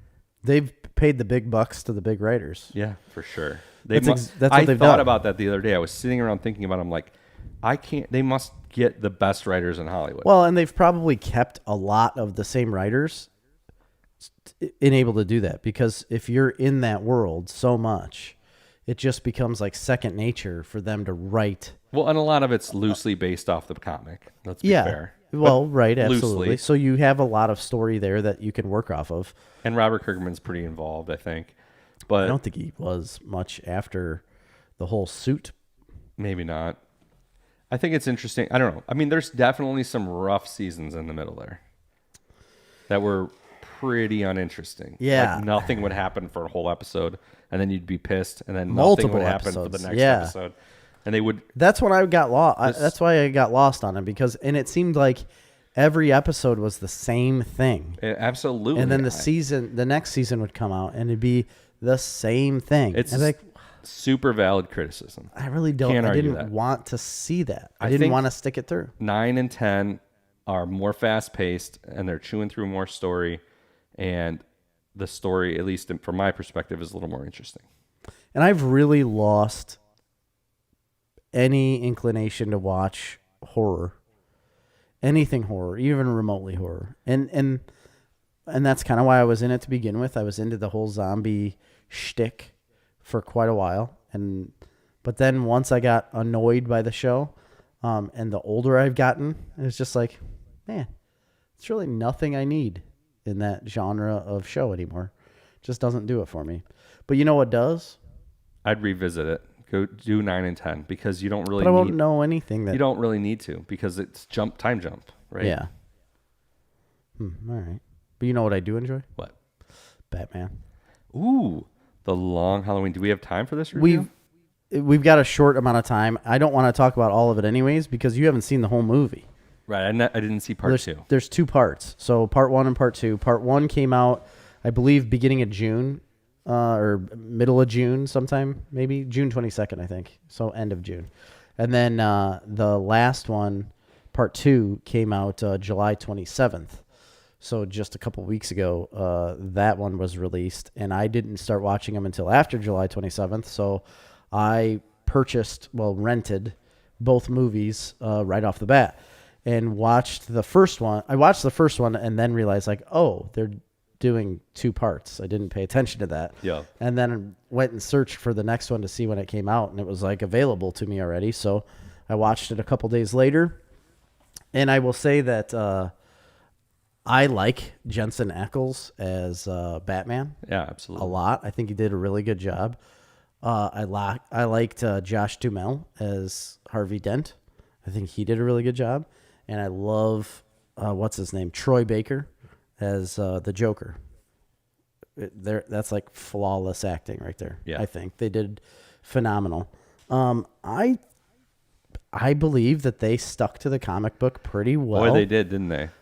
There are There's some some things changes, that but- are changed around, and there's some of the storyline is flipped, and like they give you parts of the storyline before it happens in the comic book, and they give you other parts after it happened in the comic book. But that's just like Narrative story. Yeah, narrative when events had happened that it didn't really change much. And I don't know. I was pretty impressed by this. I really enjoyed the majority of it because, like I said, the acting's very good. There are some things that are added that, I mean, I've read some reviews that people had done, and they're like, they added things that weren't in the comic books, and I don't know why they continuously add them. it didn't change anything. Yeah. You know, it was just kind of filler for the animation. I think it's a big redemption from Hush, 100%. which was a huge disappointment. Yeah. In my opinion. I don't know why they took the liberties that they did with Hush. I don't know. But this one, they stuck to the base story and did it very, very well. I like the animation a lot. I like the way Batman looks. It's it's a continuation. It's like after year one. The great thing about this story, and I haven't seen the second part yet, but I know the comic. The great thing about it is the way it progresses through time is novel, in my opinion. Yeah. It moves through a long period, years. It really is years because it goes by holidays. Yeah, and you don't really figure that out till, I knew it, but... Yeah, if you have never read the comic book, you won't figure it out for a little while. But you do figure it out. Halfway through the first part, basically. Yeah. Because it literally will flip through calendar pages in front of you, and then it'll be like, it's Thanksgiving, and then Christmas, Mother's Day, right, or Valentine's Day, whatever. Then Mother's Day. Then, it goes through a lot of holidays, and that's because there's a bad guy that they call Holiday, and he's killing people. Yeah. Spoilers, but that's the main point. I mean, of you this don't story. know that. You should not have spoiled that because that doesn't even come out probably in the second movie. But yeah, the first one is completely like a mystery of like who could be doing this. Well, you still don't. Just me saying that. Right. They just named the villain that because every time that there was a murder, it happens on a holiday. Yeah, and you don't know. And that's not. That's not going to spoil a movie for you. Seems like it would be Calendar Man. You would think it would be Calendar Man, and they do talk to Calendar Man for a lot of information because he has a lot of the information. But it's fun. I liked it. It goes very well into what the comic was. There's a little bit of switcherooing at the end, towards the end, on certain things, how it played out. I don't even know that I catch it because it's just been so long since I've read the comic. But yeah, I like everything they did in the first one anyway. So I'm excited to see the second one. And we'll talk about it when I'll watch it before the next show. Yeah, and we'll finish it up. But yeah, I think it's great. If you love or like or even have any interest whatsoever in animated comic book type movies like this, superhero movies and stuff, I would definitely say watch this. I think it's well worth it. I mean, the animation fades out of your mind pretty quick. Because it does. It's a rated R movie. Yes. So, I mean, like the animation, you quickly pay no attention to that. It's a very good story. And listen, so A Long Halloween, Batman A Long Halloween, or The Long Halloween, sorry, is like touted as one of the greatest Batman stories ever written. Yeah. And I would agree. I think it is definitely up there as one of the greatest Batman stories ever written because of the amount of different characters that you have that are thrown in there along the way and different interactions. And a lot of people don't like the issue with Batman not being involved as much, really. And like Catwoman kind of takes the forefront in a lot of situations, and Batman gets his ass beat a lot. But you also have to remember this is like the second year of him being Batman. It's literally directly following year one. Year one would be the first time he's been Batman. It's like, the beginning of what Batman is. This is the second year. It's a huge deal. There's so many people involved, so many things going on. Every villain in the entire universe. Everything is, being thrown at him. And, he gets his ass kicked. But, I mean, most superheroes do. Watch Daredevil. If you want to see a superhero get his ass kicked all the time, watch Daredevil because that's what happens. That doesn't bother me in this show in the slightest. I mean, absolutely, I want to see Batman fly around and just, hammer on people the whole time. But that doesn't really create a good story all the time. And that this one does. No, this is more detective work. Because it's so much detective work. That's what I was just going to say. Like, this is what it's about, is him being a detective. I think this is where you see the growth of Batman becoming a detective and realizing it's not about just punishing people. Yeah. It's about figuring things out and doing what you need to do to get the bad guy. Yeah. So very fun. I would watch it. For sure. I'm good. I mean, we're on time. Yep. I got a couple other things I've been watching, but they can wait. so it's no big deal. Yeah, that's all I got this week, folks. Check out patreon.com/snarfcomics. Follow us on Facebook and Instagram at Snarf Talk Podcast or Snarf Comics. And of course, the website, snarftalk.com. Chris made his entrance back onto the We're back. website again, and We're he back posted in the real world. He posted another blog, which is basically the synopsis of what our episodes are, and you can watch the episode there or from YouTube, or just read what it's about. But I would say traffic our website, check it out, see what's on there, and yeah, we'll see you next week. For Snarf Talk this week, I've been Chris. I am Jerry. See ya.